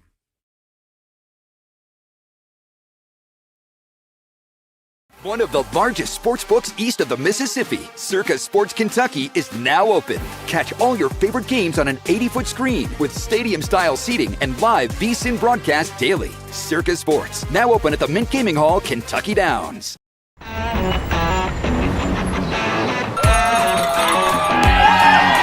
Smashville hockey. Around here, it can sound like a language of its own. But hey, if you can pronounce Demumbrian, then names like Yossi, Shea, Marchessault will roll right off the tongue. Nashville Predators, only in Smashville. Let's face it, buying a vehicle should be straightforward and stress-free, and that's exactly how Two Rivers Ford has been doing business for decades. This locally owned dealership has a non-commissioned sales team whose only focus is to find you the right vehicle at the right price without the pressure. So you'll actually have a fun car buying experience. Great prices, easy financing, and a non-commissioned sales team. Two Rivers Ford, the South's most trusted Ford dealer.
3HL, powered by Spring Hill Heating and Cooling, springhillac.com. You can watch the show live, YouTube, Facebook Live, Twitter, and Twitch. Twitch, please. Titanomics 615. Where is Slay? He's in Charlotte, North Carolina. Check him out on the SEC Network. Tonight, college basketball is underway. Opening night. It is indeed. Yes, indeed. Florida and Arizona playing in Vegas. Number 3 against number 13. Southern at number 14, Arkansas. Mercer at number 18, Tennessee. Can catch that game right here after Monday Night Titans at 7 o'clock. Tip-off at 6 on the SEC Network. Plus, Missouri playing at Howard. Bellarmine. I never know how to pronounce that. Is that right? Playing at Georgia. Bellarmine. I thought it was Bellarmine. Maybe it is Bellarmine. This is what I'm saying. I don't know. Babs? Nope. Got nothing? Nope. Bellarmine. Nope. Is that what we're going with? I think it's Bellarmine. I'll look it up, but Okay. North Dakota at number 15, Alabama. Bethune-Cookman at number 20, Auburn. It's going to be fascinating. You just nailed the microphone with that sweatshirt twice. Sorry. it is Sorry. It's Bellarmine. It's Bellarmine. Okay, there you go. Lipscomb at Vanderbilt, 7 o'clock tonight. Vandy, a 26.5-point favorite in that game. By the way, the Auburn game, the debut of Little Stephen Pearl. who's not that little at all. He's really tall, as a matter of fact. It's going to be fascinating. Southeast Louisiana at Ole Miss and St. Francis at Oklahoma. All that coming up tonight in the SEC and the basketball world. That is where Slay is. He will be back tomorrow. Did you get cold, Babs? What's going on? I'm freezing. Is that a Titan? Monday, colonoscopy Monday sweatshirt. I have a t-shirt You have a and t-shirt a sweatshirt. and a sweatshirt? Yeah. Listen, my girl at Slay just texted, you cannot be cold. He must be in the chat. Hi, Slay. Yeah, my girl at Polka Dot Sky Studio was like, Titans are going to be bad through the colder months. So I sent you a sweatshirt too. So guess what? She ain't wrong. Slay, it is not cold in here. In fact, it is quite warm in the studio. No, it's not. It's freezing. Babs just gets it in her head like, oh, it's November, so it's cold. It is cold. Also, my hair is in a wet braid, so that might have something to do with it. And it's getting dark at 4:26. That's where we are. Stinks. Titans have not been 1-8 since 1994. How about that? Meaning 1994. So they've never been 1-8 since being in Nashville. How about that? I was in middle school. Middle school. Uh-huh. I was 21. So I was not alive. when I turned 21, I was in Atlanta with my my friends Paul and Sarah, and they were just in Nashville last weekend. I missed them, but anyway, we went to the liquor store, and I wanted to buy my first bottle, and so I go to the thing, and the guy at the cash register looks at my card and he goes, "You turned 21 today?" He's like, "Is this real?" I'm like, "Yeah, dude, I'm a rule follower." It's real. I'm a rule follower. Listen, he got everybody in the liquor store. He goes, "Hey, y'all, this is his birthday today. Let's sing happy birthday." So the entire store sang happy birthday to me. Did they buy you booze too? No, nobody bought me anything. Oh, that's bunk. I know. Lame. Well, that was Atlanta, man. That's your town. Well, no comment. 615-737-1045. The thing about that, though, so they went 1-8 in 1994. Then they went 7-9 the next year. 6 times as many wins. If you want to look at it that way. Then the We're looking at the build back here. Yeah. Then the 3 straight 8-8s when they were in the process of moving. Jeff Fisher, baby. Yep. And those actually were pretty incredible 8-8s when you're considering the fact that they were playing a lame duck season in the Astrodome where they stopped renovating at all. Like the field was like not even worthy of playing one weekend, I remember. Then they go to Memphis. Then they go to Vanderbilt. I mean, those 3 8-8s were pretty remarkable. Then they go to the Super Bowl. So 5 years after the 1-8 start, they go to the Super Bowl. That's what's going to go ahead and prepare for what year would that be, Babs? I don't know. Math. 2030. Titans are going to the Super Bowl. 2030. Hey, it might be in Nashville by that point. Wouldn't that be something? 615-737-1045. Colton in Nashville wants to talk about the Titans. Colton, what up? What's up? How y'all doing? Good, man. Good. All right. So first, I'm a Mississippi State fan, so I appreciate the shout out, and that's getting our first conference win in what feels like a lifetime. That was big. Hey, were you Babs was asking me about that game. So Blake Shapen got hurt and went out, and they brought the freshman in. Camario did an incredible job, got a touchdown. Then they go back to Shapen. In the moment, were you like, hey, man, just keep Camario out there? Dude, I'm going to be honest with you. There have been a few scenarios over the season where I'm like, keep Camario out there. Somehow Shapen has found a way more often than not to get us through, to get the dub. Look, whatever Levy's got to do, man. That's right. Good with it. And he did. You're not going to see me. You're not going to see me on YouTube calling for like his head, like people are doing for Hypel, which I think is asinine right now. No doubt. But moving to the Titans, so I'm also a Saints fan, right? And in the words of your quarterback, I'm gonna keep it a buck. We donkey. So we're bad too, right? Yeah, so 1-8. My question is, if we both finish out the season with one win, and then Roger Goodell is like, all right, check it out, we're gonna switch this up a little bit. To determine who gets the first round draft pick, it has to be gladiatorial combat, hand-to-hand, no weapons, and it has to be somebody from your current roster. Who are y'all taking from the Titans to try to get that number one pick? I'll hang up and listen. Oh, Big Jeff, without a doubt. Thank you, Colton. Appreciate it. Wouldn't that be great? That would be a great way to decide that. Currently, the Titans lose that little battle, that little tiebreaker. Right? Their strength of schedule is better than the Saints so far this season. I think the Saints would have the number one pick right now. So the only way for that even to be possible, aside from Roger Goodell losing his mind, is that the Saints and Titans would have to tie when the Saints come to Nashville in December, or do they come in November? I don't know. Whenever they come to Nashville. Well, that would be a must Let see. me look it up. Oh, and by the way, game, and by the we've way, got the Saints, we've got the Titans. Must watch television next. Well, I mean with the How Titans, do you sell that one? I don't know. You don't. You have two rookie quarterbacks going going against each other. Yes, it's not till Sunday, December 28th. Okay, deep in December. Yes. Great. That's after Christmas even. Nobody will even notice. And it's going to be really cold.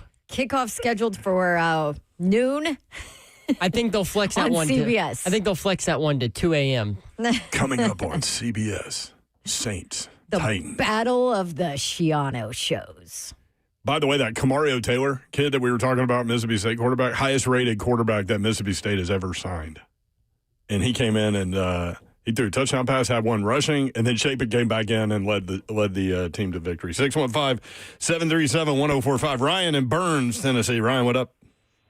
Hey, guys. How you doing? Good, man. Good. Let's have it. Good. Hey, I have three things. One, if we get rid of Hypel, prepare for the next 10 years of Titans. Ooh. That's Okay. I ain't saying nothing. I'm just saying you want to talk about going backwards. There you go. This is not just for people just tuning in. Like some people got on social media wanting to fire Hypel. Jonathan Crompton.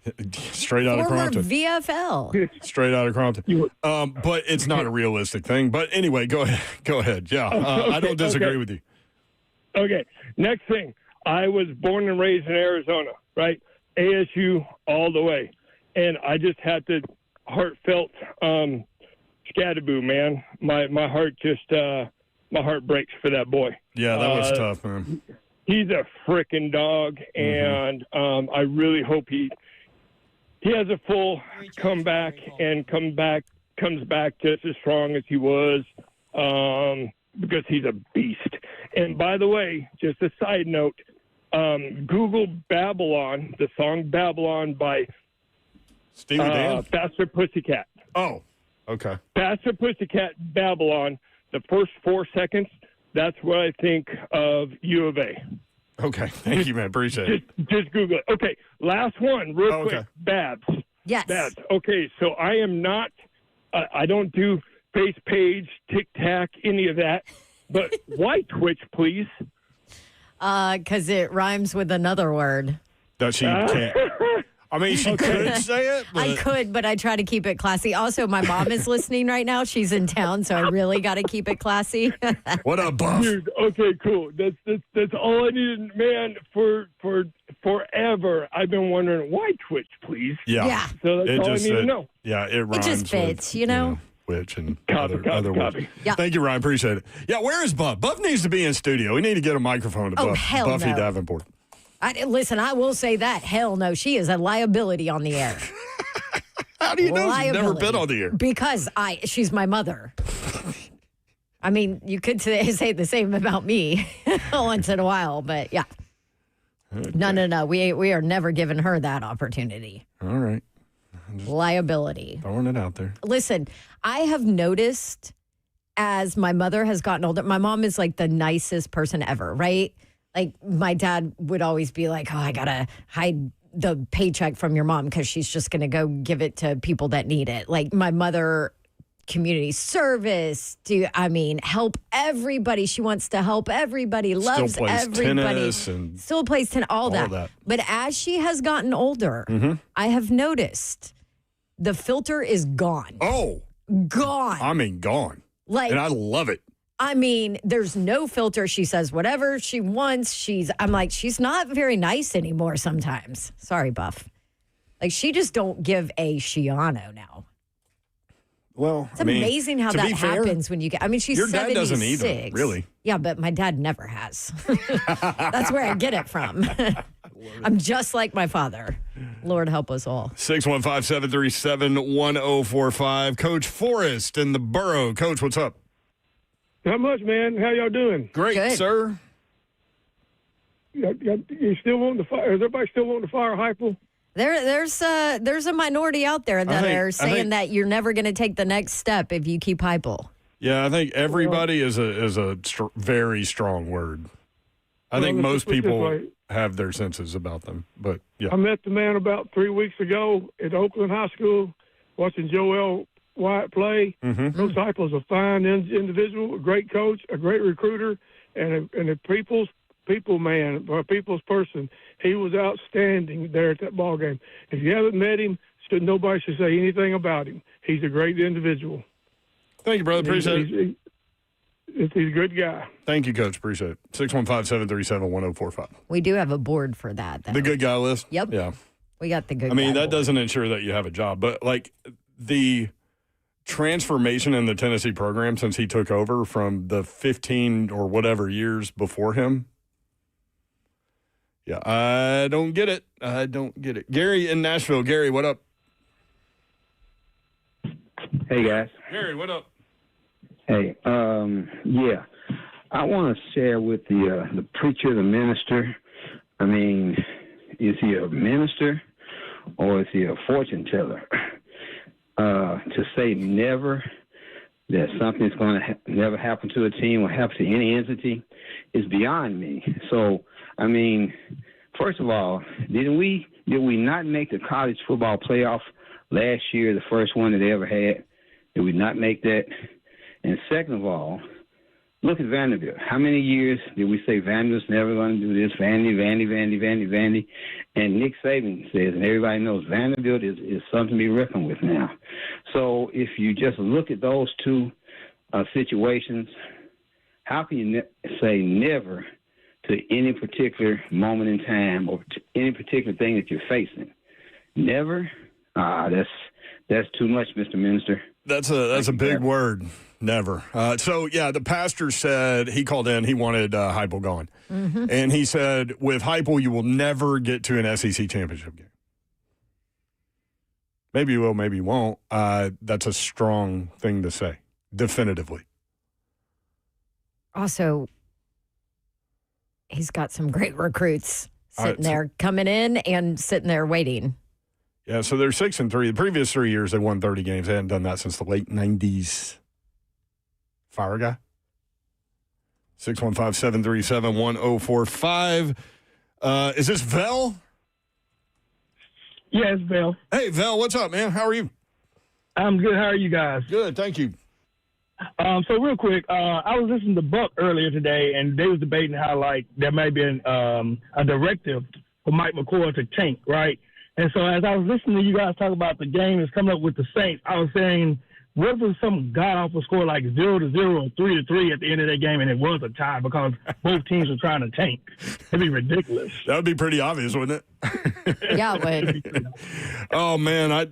Vel, I appreciate you, man. That would be amazing. So the thought of that game in December 28th, like, no. I don't know. Maybe there's room for more things to think about in my head than that. So the trade deadline is tomorrow at 3:00. That is correct. Titans general manager Mike Borgonzi is set to meet with the media at 10 a.m. on Wednesday following the passing of the trade deadline. Just a little nugget that they sent out a few moments ago. Cool. So just him? No, I'm pretty sure McCoy and Cam, who usually talk on Wednesday. Let me double check that. Nope, it'll just be Borgonzi. All right. Because I guess it's the bye week, so no players. Does that mean that Borgonzi has hand? Or they've heard everybody complain about it. There was a Seinfeld episode about that. About who has hand in the relationship. And so, like, does Borgonzi actually have hand in the relationship now? Or is it still a collaboration thing that Dawn loves so much? I hate that word. Maybe he's going to be allowed to general manage. Is Big Jeff on this roster after that? Yes. Has to. Unless you get some ungodly compensation. I really think the only possibilities are Arden Key, who hadn't played in 4 weeks, and Chig. So, who am I missing? Am I missing someone? Draymond Jones has been in there, but he's been playing well. Devondre Sweat's been mentioned. I'll bet they don't do anything with Jahad Devondre. Ward's been mentioned. Calvin Ridley, I saw a lot yesterday, both before and after the Titans game. But again, he's another one of those guys that's been hurt. So also, like, how productive is he? Like, I mean, I don't know what Calvin Ridley's value on the market is right now. I don't know. I do not have any idea. So I don't know if you guys saw this before you came in, but Jerry Jones, doing a Sirius XM show today, said that they have completed a trade for a player that will immediately make an impact in a spot where they have been lacking. Now, he didn't name a player. I know, but I saw that and I was like, Big Jeff. He didn't name a player. And he didn't name a team. He didn't give any details other than the fact that it will come out tomorrow. And the defensive line is where they have been searching. Yep, and it's been a conversation this entire time. Big Jeff has been linked to the Cowboys a couple times. What are the other options? Max Crosby has been linked with them, but I mean, why wouldn't you call for Max Crosby if you had the opportunity? I mean, they've talked about Max Crosby and the Cowboys for weeks. Yeah. I mean, that very easily could be the thing that he's talking about. Here's the other thing, Jerry. And then Borgonzi is having a conference? Jerry, you already had an edge rusher that would have affected everything greatly, and you let him walk. What? What? Really? You telling me you had an all-pro defensive end there that was already there, wanted to be there until you shoved it in his face and told him that you didn't want him? 615-737-1045. Chase in Columbia. Chase, what up, man? Hey, how y'all doing? Good. Good. Don, War Eagle, were you as happy as I was yesterday? Were you doing the Snoopy dance? No, but that's because I'm in a weird situation. I really liked you, you know. Yeah. Who do you want on this call? Who's top of your list? I like Ryan Silverfield at Memphis. Okay. I like the offensive mind part of it. The Arizona State guy, Dillingham. What about him? I'd be okay with that. I just don't see him leaving. Yeah. I like him. I do. I like him a lot. I like Kenny. Do you wonder about fit with him too? Well, from my perspective, I go back to what I always say. To me, sports is entertainment. That guy's entertaining. Oh, he is. So Dillingham in the SEC is an entertaining thing for me. If I'm an Auburn fan, I don't know. I don't know what to know about that guy other than he's Arizona State his whole life. You know, it'd be like similar offensive philosophy to Ryan Silverfield. It'd be like me getting the Tennessee job and then all of a sudden like taking another job. Like me leaving Tennessee. I mean, literally the same thing. And I wouldn't. So I don't think he would, but at the end of the day, it's going to come down to will Arizona State have enough money for him to go win a national championship there?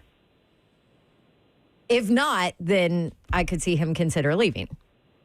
I think. Are they going to step it up? With either of those, but no James Franklin. That's the one. No James Franklin for you, Chase, as an Auburn fan. Okay. I'm with you on that one, Chase. I think he's going to end up at Virginia Tech. It just points, everything kind of points that way. But we'll see. If you're James, you certainly investigate that job. Absolutely. Well, and I don't want James Franklin at Auburn as an Auburn fan. And I'm concerned that it could happen. Here's the thing with Franklin. Why wouldn't you take that Virginia Tech job? What an easier path to the college football playoff, right? Than playing in the SEC, period. But James Franklin is an ego guy. All coaches are. You have to be all of them are. to do that job. And so that concerns me that he wants to be in the SEC. 615-737-1045. So much to talk about. Titans lose again. 27-20 at home to the Chargers. Tennessee's college football playoff hopes are done. Vanderbilt loses at Texas. Still alive, though. 34-31, the final there. And Hugh Freeze adds to the pile. 615-737-1045.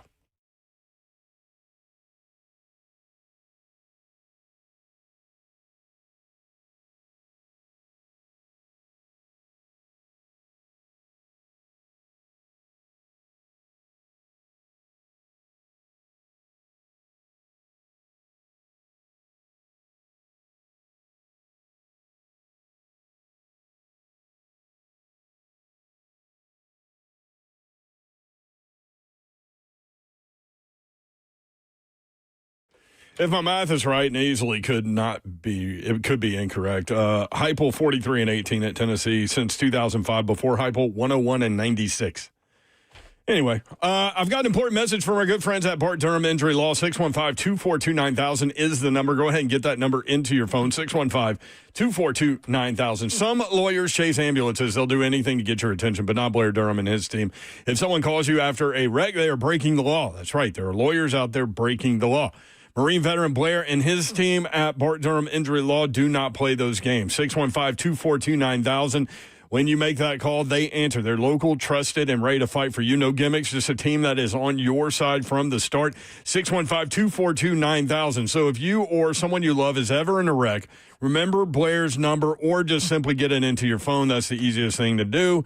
That way, if something happens, God forbid, you can immediately act with this number. 615-242-9000. That's Blair's number. Local, trusted, ready to fight for you. Bart Durham Injury Law, 615-242-9000. What's happening, good people? Big Slay coming to you, and this is the time. The time has arrived. November the 7th, All Pro Dad Experience, people. It's a fun, interactive event for fathers and their kids to play and be inspired and connect. That's Friday, November 7th.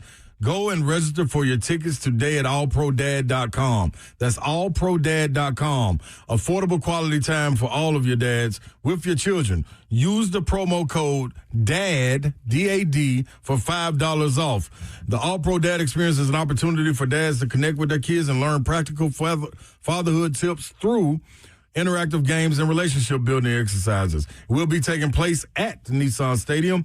It's been held 142 times in more than 32 different NFL, MLB, and NCAA markets. So it's coming here to Nashville. You don't want to miss this. There's about 1,700 active All-Pro Dad chapters. Be a part of one. Don't miss out. November 7th, go to allprodad.com. Go there before November 7th. That's when it's taking place on a Friday. Go to allprodad.com to register for your tickets today.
3HL 1045 The Zone, powered by Spring Hill Heating and Cooling, springhillac.com. You can watch the show live, YouTube, Facebook Live, Twitter, and Twitch. Twitch, please. Broadcasting live from the 1045 The Zone Circus Sports Studio. Kentucky's largest sports book can now be found at Circus Sports at Kentucky Downs. What, about 35 minutes from here? Across the border? Yeah. Across the border in Franklin, Kentucky, home of Annie Potts. It's really not that far. Who I've heard has not really been back, so maybe I shouldn't say that. It's not far. Mm-mm. Nope. That is definitely true. 5 o'clock hour coming up. Chris Lowe will join us at 5:20, talk through some of this college football stuff. Good, because I need to pick his brain on Auburn. Yes, you do. Me and him were texting yesterday before it actually happened. What a disaster. CeeLo, man, he's always got his Do you see people ear to the ground. Yeah, he does. Did you see people are now like all over Hugh for using AI for his statement? I'm like, leave the man alone. Let him go golf. Florida freshman wide receiver Dallas Wilson underwent surgery today to repair a broken bone in his foot. Man, fun player to watch. He'll miss the remainder of the 2025 season. In his only 3 games prior to the cocktail party, Wilson caught 11 balls for 167 yards and 3 touchdowns. Auburn loses at home to Kentucky 10-3. I mean, you just can't. How do you score just 3 points? Against Kentucky. That's what I'm saying. You can't do that. Tennessee just scored 7 touchdowns on that defense. Yeah. Almost put up 60. Well, 6 offensive touchdowns. Anyway, yeah. What you got? You look like you had something to say. No, I was just saying we put up almost 60 points on Kentucky. You guys put up 3. Auburn is 4-5. They're 1-5 in the conference. It's okay. I'm in pain too. Auburn plays at Vanderbilt this weekend. Off, then Mercer, then Bama. DJ Durkin is the interim coach. Well, defense is good. Yeah, it is good. Let's go to Eric in Nashville real quick. Eric, what's up, man? Hey, guys. Just a few quick points. I wanted to point out how the Tennessee fan base cracks me up. Josh Hypel's brought nothing but stability and great coaching, and now you want to get rid of him. Also, Billy Napier is a really nice guy, and that didn't work out for the Gators. So he is a really nice guy. Like the wins. You're right. Also, I would love if we can just bring back, let's call it like a Freaky Friday maybe. We bring back Clay Travis. We have Buffy on and Slay. It'd be the best. So let's make it happen. That would be something. I bet the dump button would be used at least 50 times. So who we need to make so me, you, Slay, Clay Travis, and Buffy My mother. Davenport. Yeah. Davenport. Who just texted me when I said that she's a liability and she's not allowed to be on air and said, I am not a liability. What are you talking about? Perfect example of how she's a liability. She doesn't even know she's a liability. So Hypel is 43-18. Go all the way back before Hypel to 2005, and you'll find Tennessee at 101-96. Ooh. Okay. 2005. That's how far you got to go back. And they're 5 games over 500. Almost 20 years. And the guy comes in and immediately wins. 30 games his last 3 years. We'll see what they end up doing this year. Could go 7-5. Could. Which would be disappointing. Oh, to say the least. Another loss at Florida. I mean, Vegas had a a loss to Vandy. What, 8? 8.5. Mm-hmm. I mean, a loss to Vandy would be, oof. How funny is it that we're setting up for a situation where Tennessee is the team that could knock Vanderbilt out of the college football playoff? Oh, that makes it so good. Worlds colliding. Right? Anybody put their money on that 2 years ago? Yeah, even 3 years ago. Remember, Clark Lee was coaching for his job last year. Yeah. Going into the season. Going into the season last year. So Yep. I guess you could say 2 years ago. Yeah. So somebody on Twitter said, because we're talking, there's a very small minority out there, but it's out there and it exists, of Tennessee fans that are saying, fire Hypel, we're never going to take the next step. It's how we lose the games. It's the same stuff that happens over and over in big games, all of that.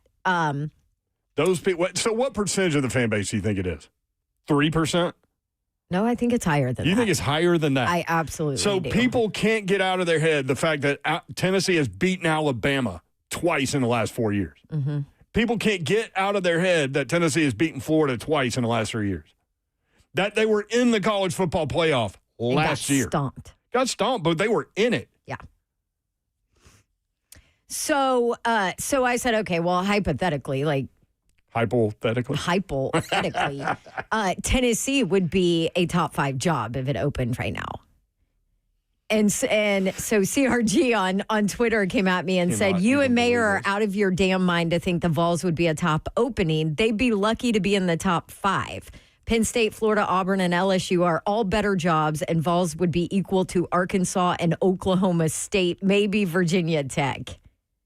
If Lane leaves Ole Miss, that's even better than the Vols. I completely disagree with that. I would entertain a conversation about ranking jobs, but I think Nick Saban is right. I think it's different now. And the schools that are doing the NIL correctly are the ones that will have an advantage. And I think Tennessee is perfect example. What I brought up is SMU because they have the money to do NIL correctly. Shit. I mean... What? Zeph, get me. He dump him. Did you dump him? Did you just say that? Wow. What just brought that up? It's the Fire Hypel talk. No, I was going to say. What? Okay. Deep breath. I have worked with you for 8 years now, and you have never done that. I've had to dump myself a couple times, but that was blatant. That was unreal. That was like a Ron Slave S-bomb. What is going on? I was thinking about your point about SMU. This is what the Titans have done to us. Yeah, maybe. We all know that SMU's got the means and the ability to pay people because they're the only school that's ever been put on death row. Right. So to speak. Shiano, that is true, Brent. My face is red, they're saying. Is it? So, good time to go to break? Wow. Don's got a question that we need to address when we come back. I think it's an do you want to hit the question? Can I do it this way? Yes. Why are the Titans... You don't know how I'm doing it. I can say anything at this point. Yeah, clearly, because you just did. Why are the Titans having a press conference the day after the NFL free agency period is done? After the trade deadline. The trade deadline. Yes. Sorry. Trade deadline. You asked this during the last break, and it's an interesting question. I have a thought. Okay. We'll do that next. Hopefully we won't curse anymore. Sorry, kids. Later.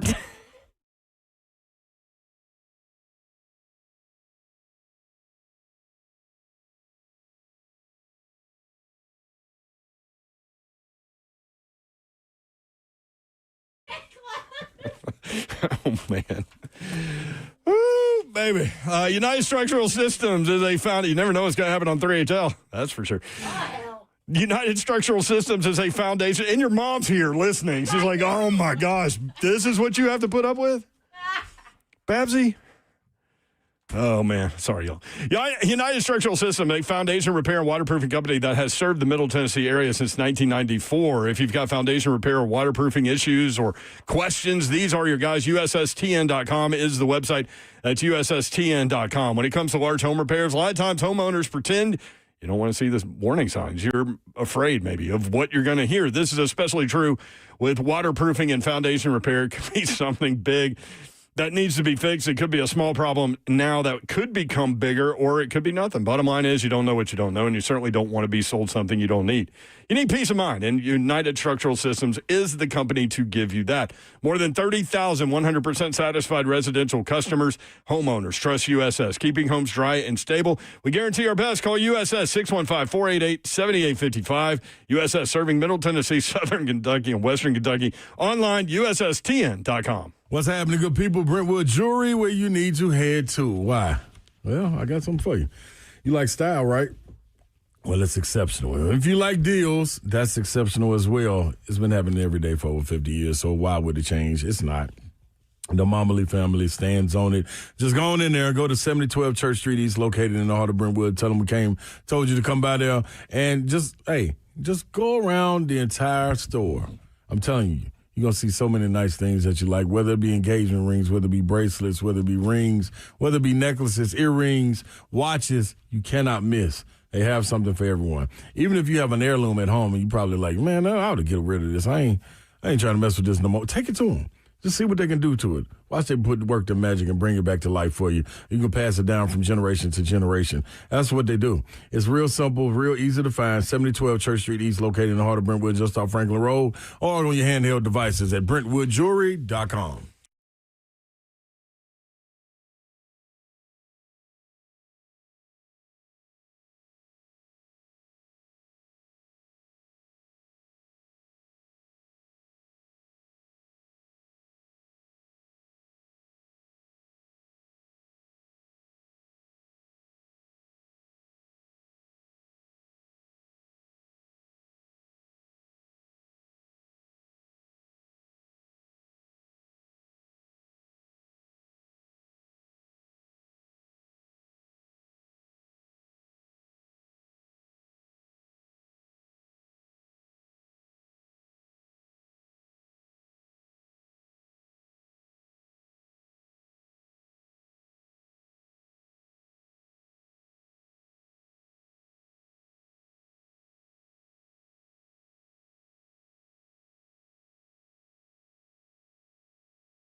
Good afternoon. It is 5:00, or good evening. It's dark outside. It's 5:05. I'm Joe Spinano, live from the Circuit Sports at Kentucky Down Studios. Today in Titans news, they announced that General Manager Mike Berganzi will meet with the media on Wednesday at 10 a.m. following the NFL trade deadline, which is tomorrow at 3 o'clock Central Time. In Major League Baseball news, the Atlanta Braves have hired their next manager, hiring bench coach Walt Weiss and promoting him from within to become the franchise's 46th manager. In Tennessee basketball news tonight, the Vols will open their season up against the Mercer Bears at Thompson-Boling Arena. Tip-off is at 6 p.m. You can catch the game in progress with the brand new voice of the Vols, Mike Keith, and the Vol Network, right here on 104.5 The Zone. For our foundation repair and waterproofing needs, you need to visit USSTN.com. Bringing news at once in your home for the Titans and Vols. This is 104.5 The Zone.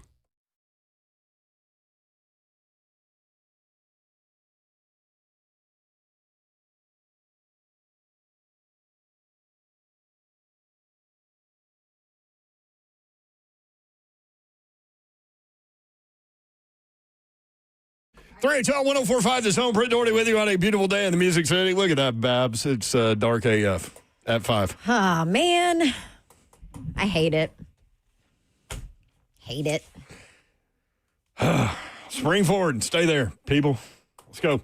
3 By the powered way- by Spring Hill Heating and Cooling, springhillhc.com. Yes, ma'am? I'm going to Arizona this weekend. Mm-hmm. Just West Coast traveling, man. Who are you watching? Kansas at Arizona. Oh. Yeah, I'm not. Yeah.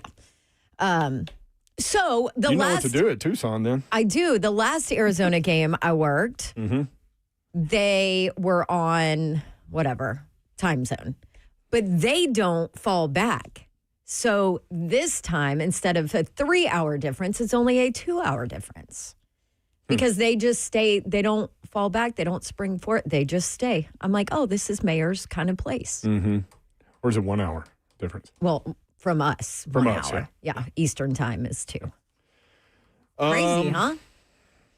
Yeah, I keep hoping you get to Arizona State, though. I want you to go talk to Dillingham. I See what's know. up. And that's a Yo, cooler place. Dillingham, you can take any one of these jobs? Yeah, listen, I won't tell anybody. My co-host will just blatantly throw an S-bomb into a microphone. Correct. Clear as day. Not even think twice about it.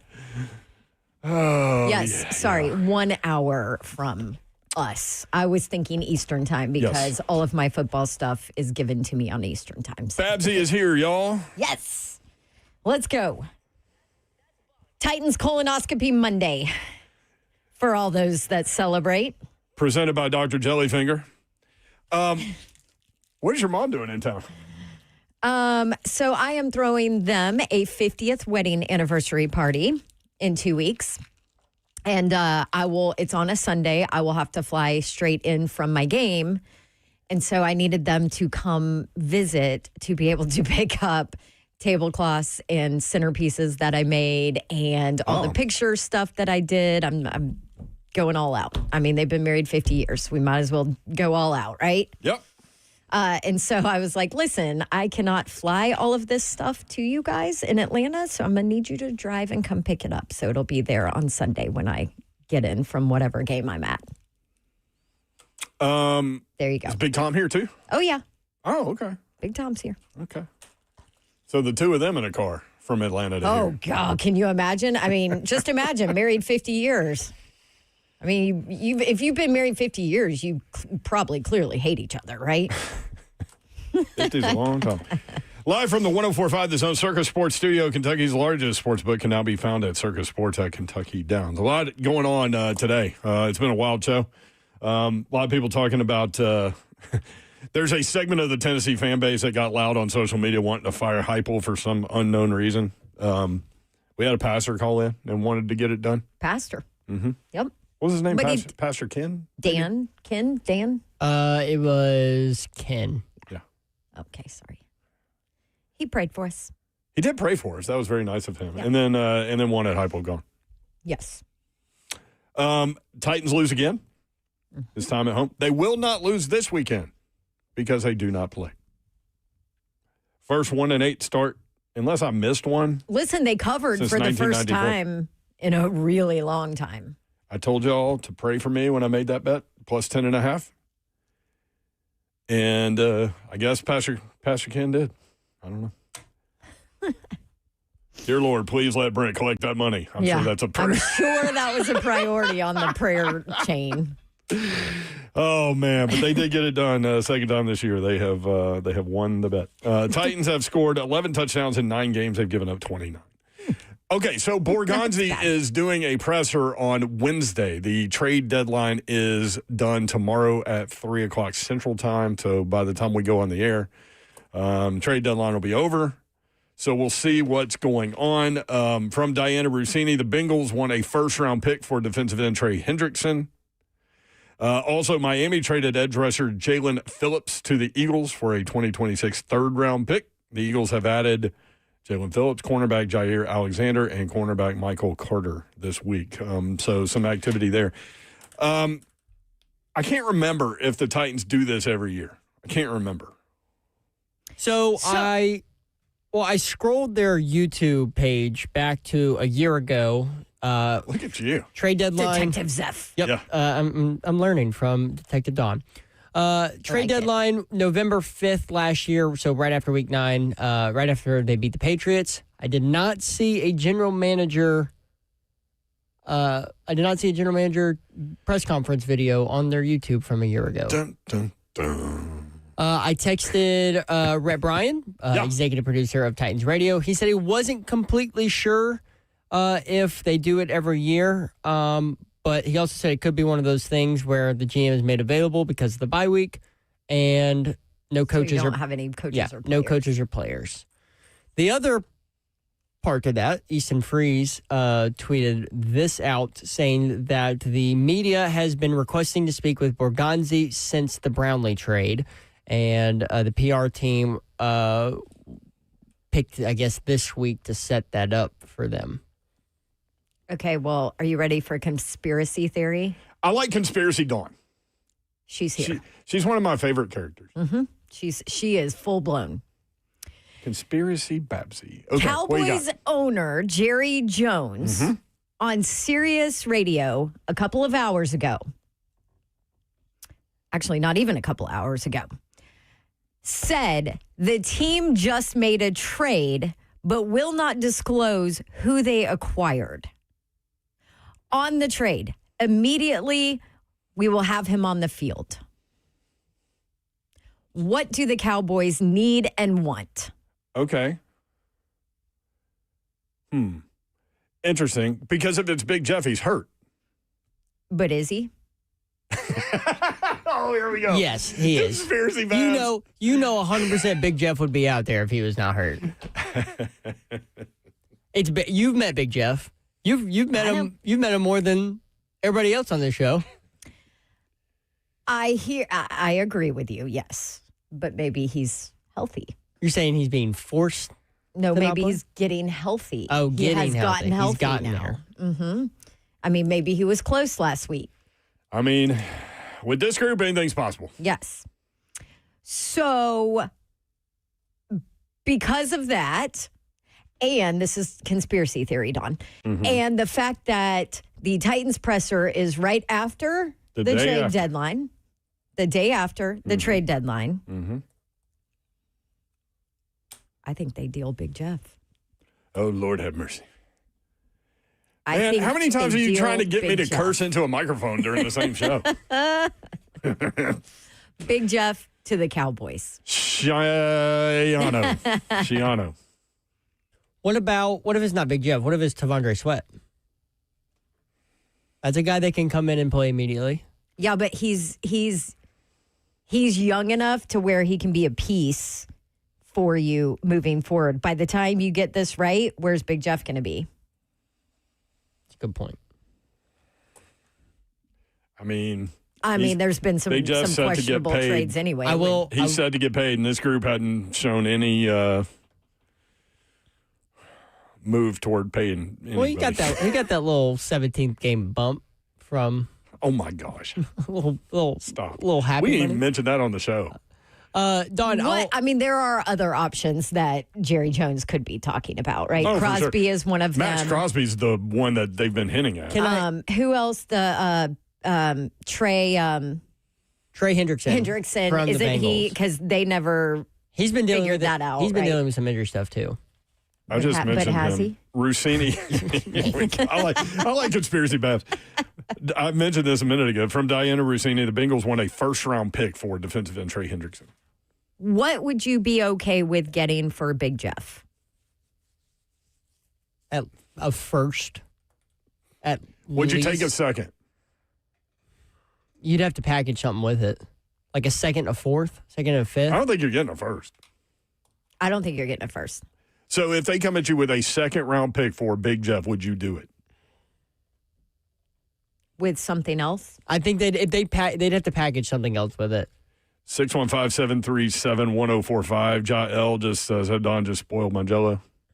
Because it's hard to do. Because for a second-round pick, I don't think you're getting a Jeffrey Simmons level player for just a second-round pick. You won't. I agree with you. And Big Jeff is playing his best ball this year. I mean, he has been by far. the best defensive tackle in the league before he got hurt. That is true. But is this, I mean, what did we say? Rip it down to the studs. That's where Berganzi's doing. Oh, Lord. If he's in charge. I mean, but how old is Jeff? 27? 20. Somewhere in there. Yeah. He's been in the league, what, 5 years?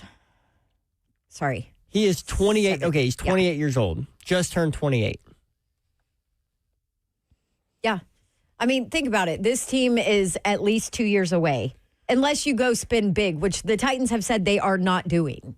Right. That they are not going to go buy a team. We will talk about this tomorrow when Slay is back in studio as well. Interesting question. I always like conspiracy, Babs.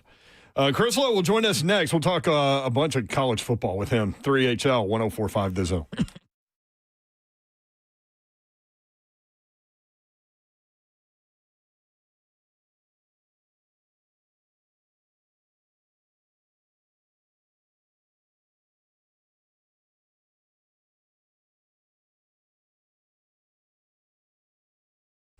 I want to tell you about Daisy French Onion Dip and Daisy Ranch Dip. Will Bowling talks about it, how good these products are in the morning. I do it during 3HL, and we do it because they are really, really good. Here's the thing. They're so good, and they taste so fresh and homemade that you can put it in a bowl, put it out, and no one will know. Everyone will think you made it. And Daisy has this delicious Daisy French Onion Dip and Daisy Ranch Dip. Game changers. As delicious as homemade dips and made with real herbs and spices, other ingredients that you would find in your own kitchen. I invite you to snack the proper way. Daisy French Onion Dip, Daisy Ranch Dip. Get them at a grocery store near you.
3 Tell 104.5 The Zone. Brent Doherty, Don Davenport with you. Slay Dog doing SEC Network things today. He'll be back tomorrow.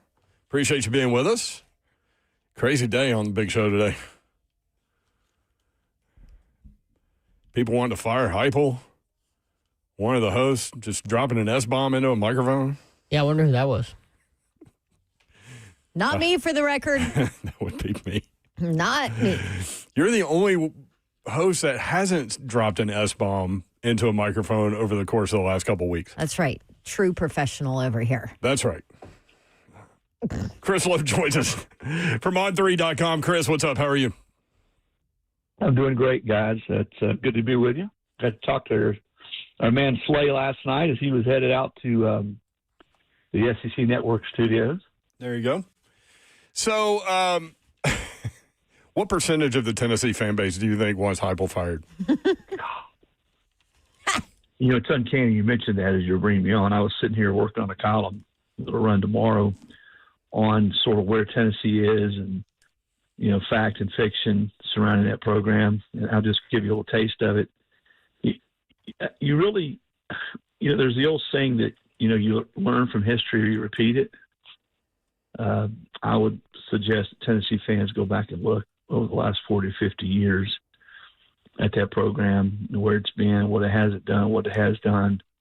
And I think then you sort of get a clearer picture of where the program is right now. That I think if you polled ADs and football coaches and former football coaches around the country and asked them to list what they felt like were the most stable, healthiest football programs in the country, I guarantee you Tennessee would be in the top 12 or 15 on just about everybody's list. And does that mean they're perfect? Does that mean Josh still needs to continue to evolve and self-scout? I mean, the best coaches always self-scout about themselves, about their staff, about what they're not doing, that they need to be doing better. Because this has been sort of a sloppy football team this year in a lot of different facets. But I think when you step back and look at the whole program and what they've been able to do and sort of what he's been able to accomplish now, I guess it was his 5th year. It's hard to believe, right? Mm-hmm. I think this is a program that's plenty healthy. And as we sit here with 12 teams in the playoff, they're not going this year, but I think we're going to get to 16 teams. Had there been a 12-team playoff in 22, they would have gone. I think they're right where they need to be. They just got to sort of take that next step, be a little bit better, be a little bit more consistent.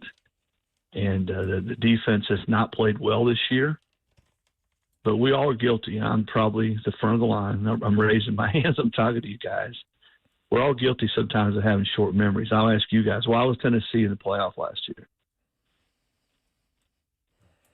Why were they? Yeah. What was the main reason that they were in the playoff last year? They played great defense. Offense was sporadic. Defense was they held everybody but 2 teams, I think, under 20 points. Is that right? And the defense this year is not that.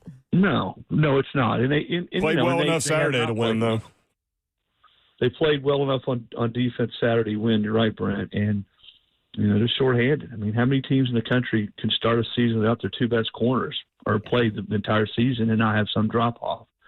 So my point is, you can sit here and point fingers all day long at Josh, at Tim Banks, at defensive backs tackling poorly, penalties, crippling turnovers by Joey Aguilar, who's played really well. I mean, the way he's fit into what they want to do offensively and the way Josh and Halsley have used him has been to get a guy in the spring portal who's on campus for 3 months before he had 3 months to get ingratiated with the receivers.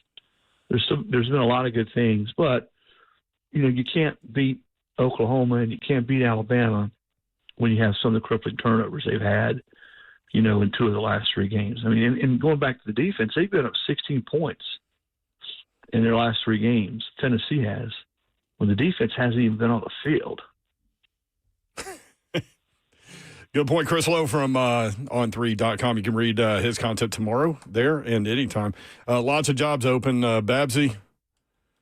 Auburn, CeeLo, my man Hugh. I'm sad.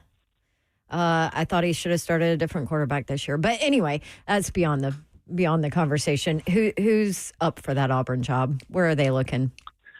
Well, they're going to have some choices. You know, John Cohen making it very clear today, Auburn's AD, that he was the committee. I am the committee. Oh, now, boy. That's not to say he won't listen, but, you know, that's been a job that if you try to look at it completely from a balanced point of view, they've had success. If you go back to, you know, even though it's been dysfunctional at times, I think the alignment is better now at the university. And John is certainly an AD who's coached, who's seen it at the SEC level. He's coached, he's done it, been an AD at different SEC schools. I think the President Roberts, I mean, I think they're much better aligned than they have been over a lot of the last 15 or 20 years. But this still is their fourth coach. I don't need to tell you this. This will be their fourth coach in 7 years. And, you know, it's hard to run a pie factory successfully when you have that kind of turnover. And Nice one. Yeah. and yet, Dawn, you go back to 2010, they won it 2010. Mm-hmm. They played for it in 2013. In 2017, they're in the SEC championship game after they beat Bama and Georgia in the season. They're one win away from that, from playing for it again. So this has been a program that has won or competed at the highest level 3 or 4 times in the last 15 years. So you know they're capable. They just got to get it right. And I think more than anything, they got to get it right at quarterback. And that's you know, at the end of the day, that was Hugh's undoing. They did not have quality quarterback play when Harsin was there. So that's getting it right at quarterback and trying to figure out a way to get back into where we are now in football offensively. You know, being able to do what defenses are trying to do to you. That's really hard. I mean, you're going to hear a lot of names. I think John Sumrall at Tulane will be right in the middle of that search. He's going to be in the middle of a lot of searches. I think James Franklin, a name that people there in the mid-state know well, he's in right in the middle of it at Virginia Tech. But with Auburn coming open, I could definitely see him be in play there. Somebody they would consider a guy who's won. Granted, he didn't win a lot of top 10 games at Penn State, but he had him in the top 10 finishing the season a bunch of times. You know, he's from out, not this part of the country, but Kenny Dillingham at Arizona State, I think is another guy that could get some play. And, you know, there's some really good group of 5. I mentioned Sumrall, but there's some really good group of 5 coaches. And with all the openings out there right now, those guys are going to get bigger jobs. Ryan Silverfield at Memphis, excellent football coach. Alex Golesh, certainly Tennessee fans are aware of him. What he's done at USF, excellent football coach. So those are just some of them. And there'll be others. I mean, there'll be others. I think that one dark horse, and I don't know if he would leave, is Brent Key at Georgia Tech. You know, Brent coached. He's got a lot of experience, you know, in that footprint. He was at Alabama as a coach for a while. He is a Georgia Tech alum, though, and I don't know that they're going to be able to pry him away from Georgia Tech, so we'll see. So those are 3 interesting names. 2, and I'm going to bring up a third, that grew up loving their school or went there. In terms of Dillingham, we've all seen pictures of him in the stands as like an 8-year-old with just head-to-toe Arizona State gear. Brent Key, who went to Georgia Tech, and Clark Lee, who went to Vanderbilt. I saw you retweet something, I think it was yesterday. Is there any way that Clark Lee would leave Vanderbilt? Yeah, there's a way. I don't think he's just going to go. And if Vanderbilt steps up, and they have stepped up some. I mean, they went out, and you look at what they've done as far as, I mean, their entire offensive line are all transferred from either this cycle or the last cycle. So they've gone out and got some guys and paid some money. I know in talking to Diego there a few weeks ago, I think he actually took less money so they could bring in some of those guys. So they have done more than they have traditionally done. I think they still can and need to do more to sustain what they've done this year and to keep a Clark Lee. I know they're trying. I know in talking to people there, you know, Candace has told several people that they're going to do everything they can to keep him. I don't think he's looking to get out either. because, the Nationals is home. He went to Vandy. But I was at Ohio State, Penn State this past weekend, and there's a lot of talk there that Penn State, he is or will be on their radar.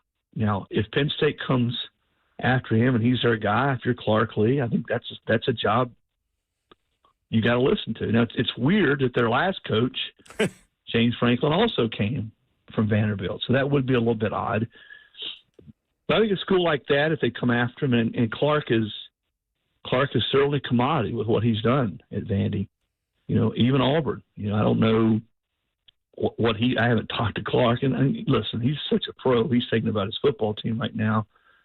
If he would see himself or could see himself, as it says, Auburn. But I think Penn State, to me, would make a lot of sense. I really do. And then it becomes, as you just asked, Brent, will he leave?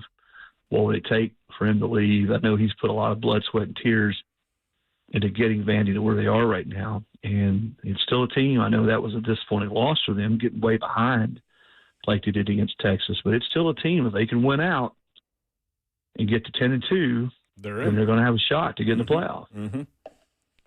Chris Lowe with us from On3.com. Has Lane Kiffin told LSU and Florida no? Should we just shut the door on that? No, I wouldn't shut the door on that unless you talked to him today. Not today, I didn't know. No, I don't think he's told him no. Here's the truth about Lane. I don't think Lane knows what he's going to do right now. That's fair. I really don't. I don't think he knows. And I think what he has tried to do is he learned from the last time he was sort of in this situation when his team unraveled toward the end of the season, when it was, Auburn was coming after him. They unraveled and didn't play good football, and he has learned from that. And I think that's why right now he's really, every time I've talked to him, and I haven't talked to him in a week or two now, it's what's right in front of him, what's right in front of his football team. And I think that's the way he's trying to approach it.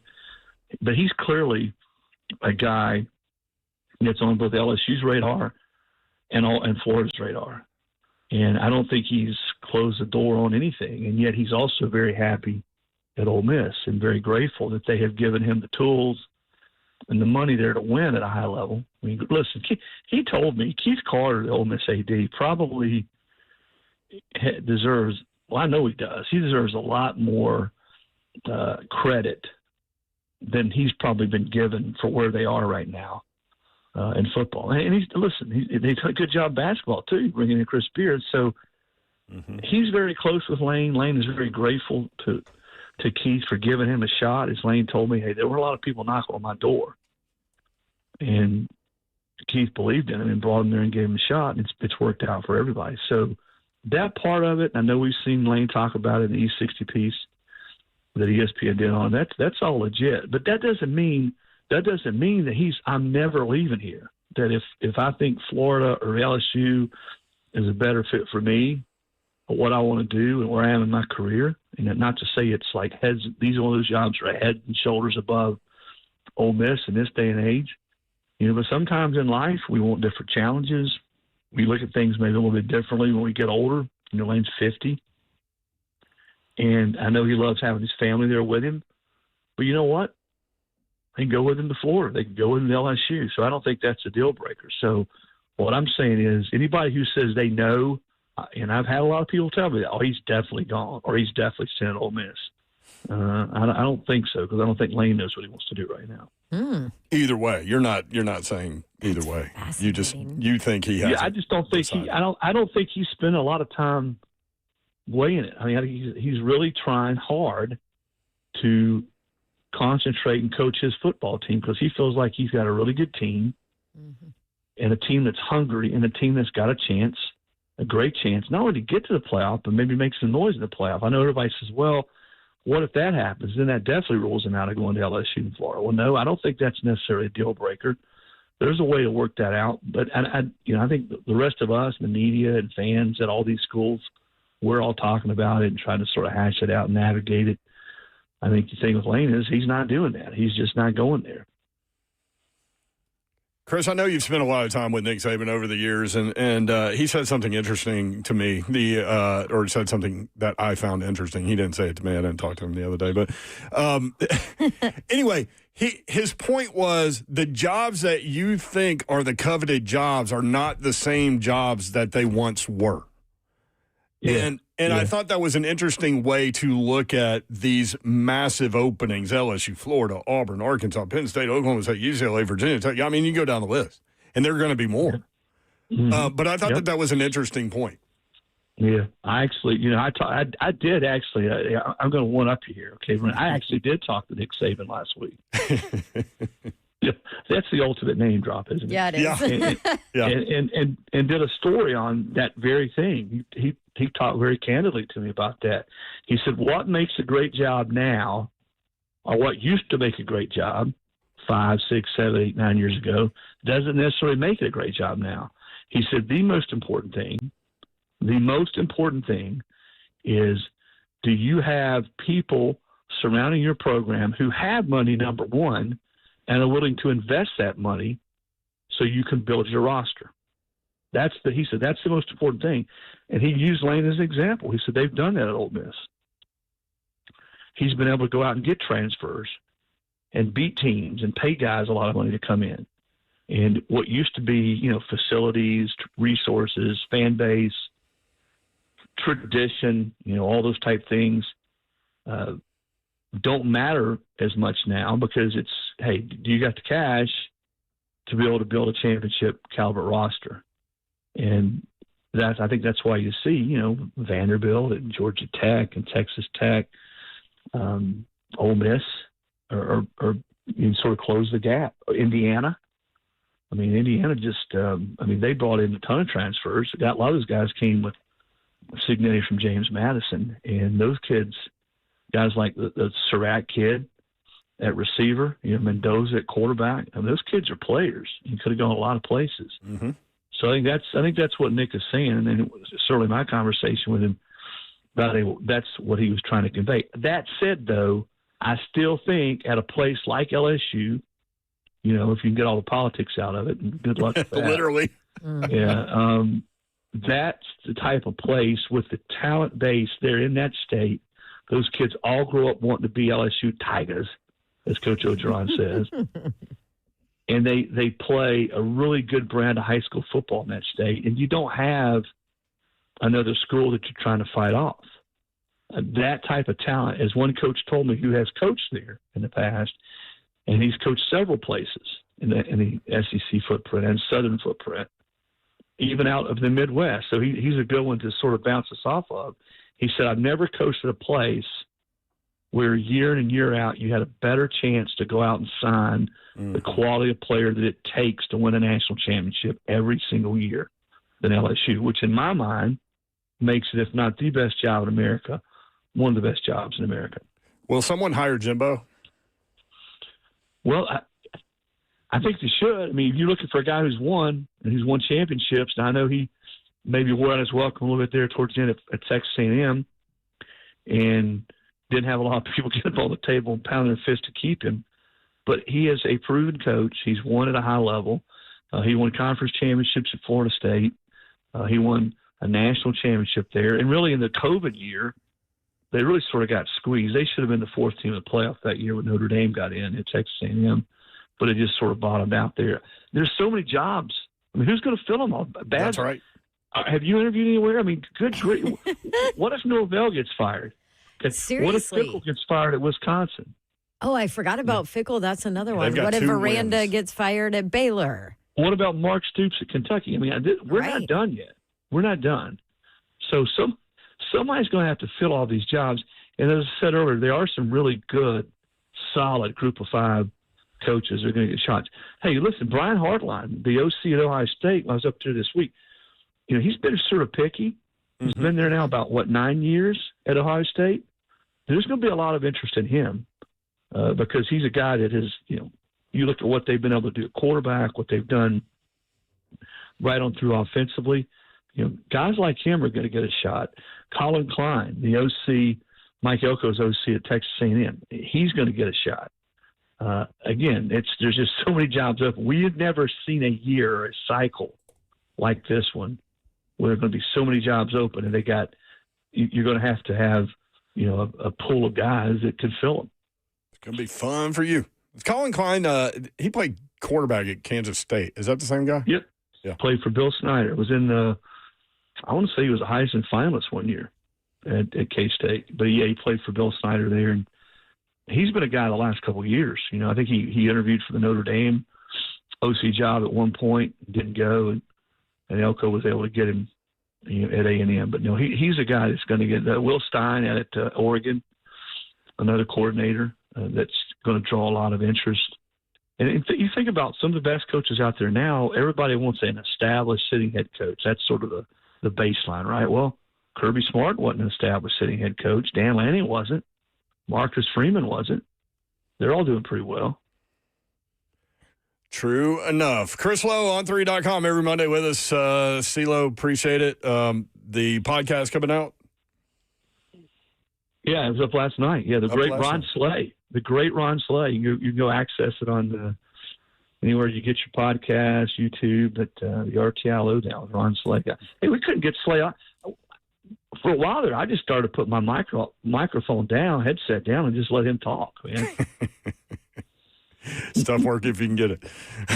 Yeah. No, he was great. He was great. We'll go back and listen. Thank you, Chris. Appreciate it. The Lowdown is the podcast, Thanks, Rocky Top CeeLo. Insider. Thank you. See you guys. All right, there he is, Chris Lowe. When we come back, the 3HL bingo card. Monday Night Titans coming up at 6 o'clock, and then Tennessee basketball. Stay tuned, 3HL 104.5 The Zone.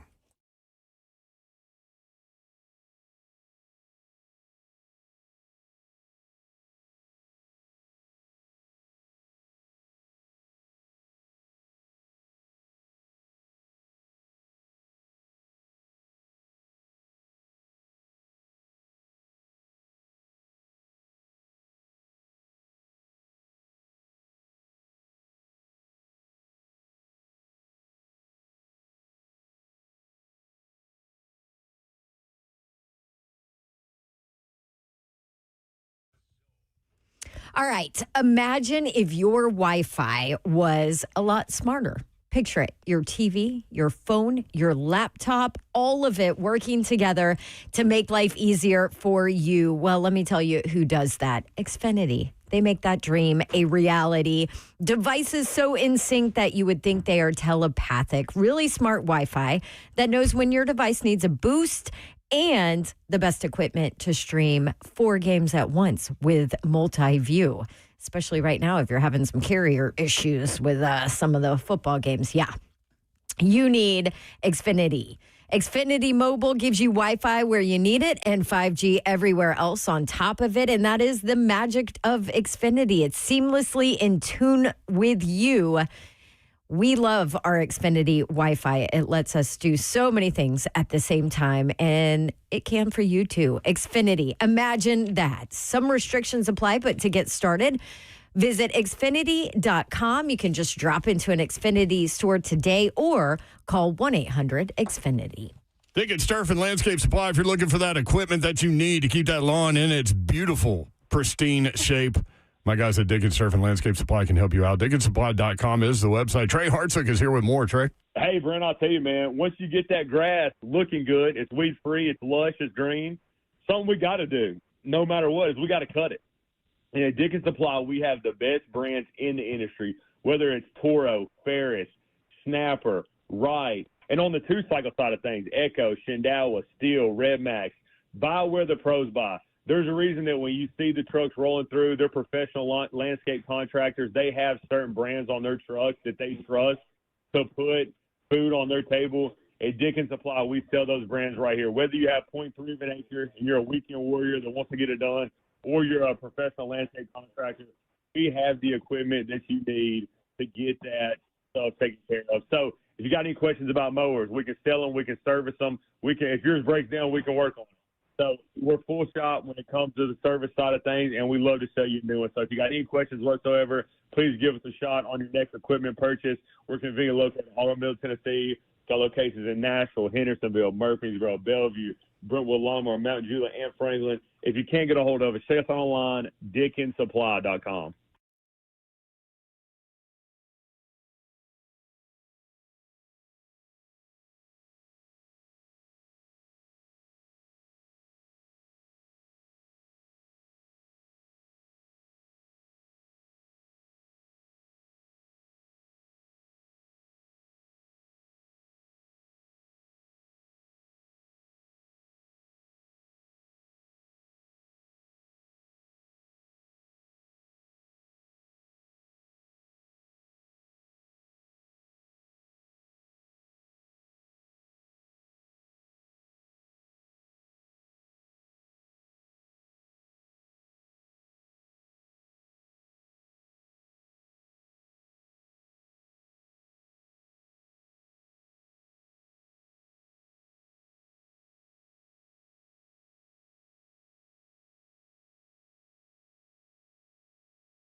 Monday Night Titans coming up. Slay Dog will be back tomorrow. Appreciate you guys hanging in with us. 3HL powered by Spring Hill Heating and Cooling, springhillac.com. You can watch the show live, YouTube, Facebook Live, Twitter, and Twitch. Twitch, please. The F&M Bank Chat is open. Babsy is there. Monday Night Football, Cardinals at Cowboys. Cowboys a 3.5-point favorite. 7:15 on ABC/ESPN. Arizona quarterback Kyler Murray. Looks like he's going to miss another game. Not starting for sure. This will be the third game in a row that Kyler Murray will not start. The Cardinals have lost 5 in a row. Kyler Murray has never lost at Dallas, AT&T Stadium, ever, going back to high school. I think that Kyler Murray, Arizona marriage right there is coming to an end. Might be. He's 9-0 in AT&T Stadium going back to high school. Jacoby Brissett will start at quarterback for Arizona. 5-game losing streak finds Arizona having been outscored by 13 total points in those 5 games. 13. 39-year-old Cardinals defensive end Calais Campbell will make his 250th start. 3HL bingo card. SMU, Shiano. Although he didn't say Shiano. No, he did not. Did he? Threw an S-bomb Don, right that was into so the close. microphone. Right off the front of the rim. I How about almost this? made it in the trash. How about this little Shiano. nugget from Low Dog? That would Chris be Lowe. Mayor, by the way. Diego took less money this year so Vanderbilt could get more players. I had not heard that. I had not heard that either. How about that, Diego? Monday Night Titans coming up. Appreciate y'all listening. Appreciate you hanging out. Have a good night. We are so thankful that you include us in your day and in your lives. We do not take that for granted, nor do we take that lightly. We hopefully were able to put a smile on your face at some point, hopefully multiple times. Even though the Titans stink. Have a great night. Good night. God bless. See ya. Wouldn't want to be unless you are a shout out to the Tennessee Volunteers basketball team getting their season started tonight. And Mike Keith calling his first game as voice of the basketballs. Love it. Job, Zephyr.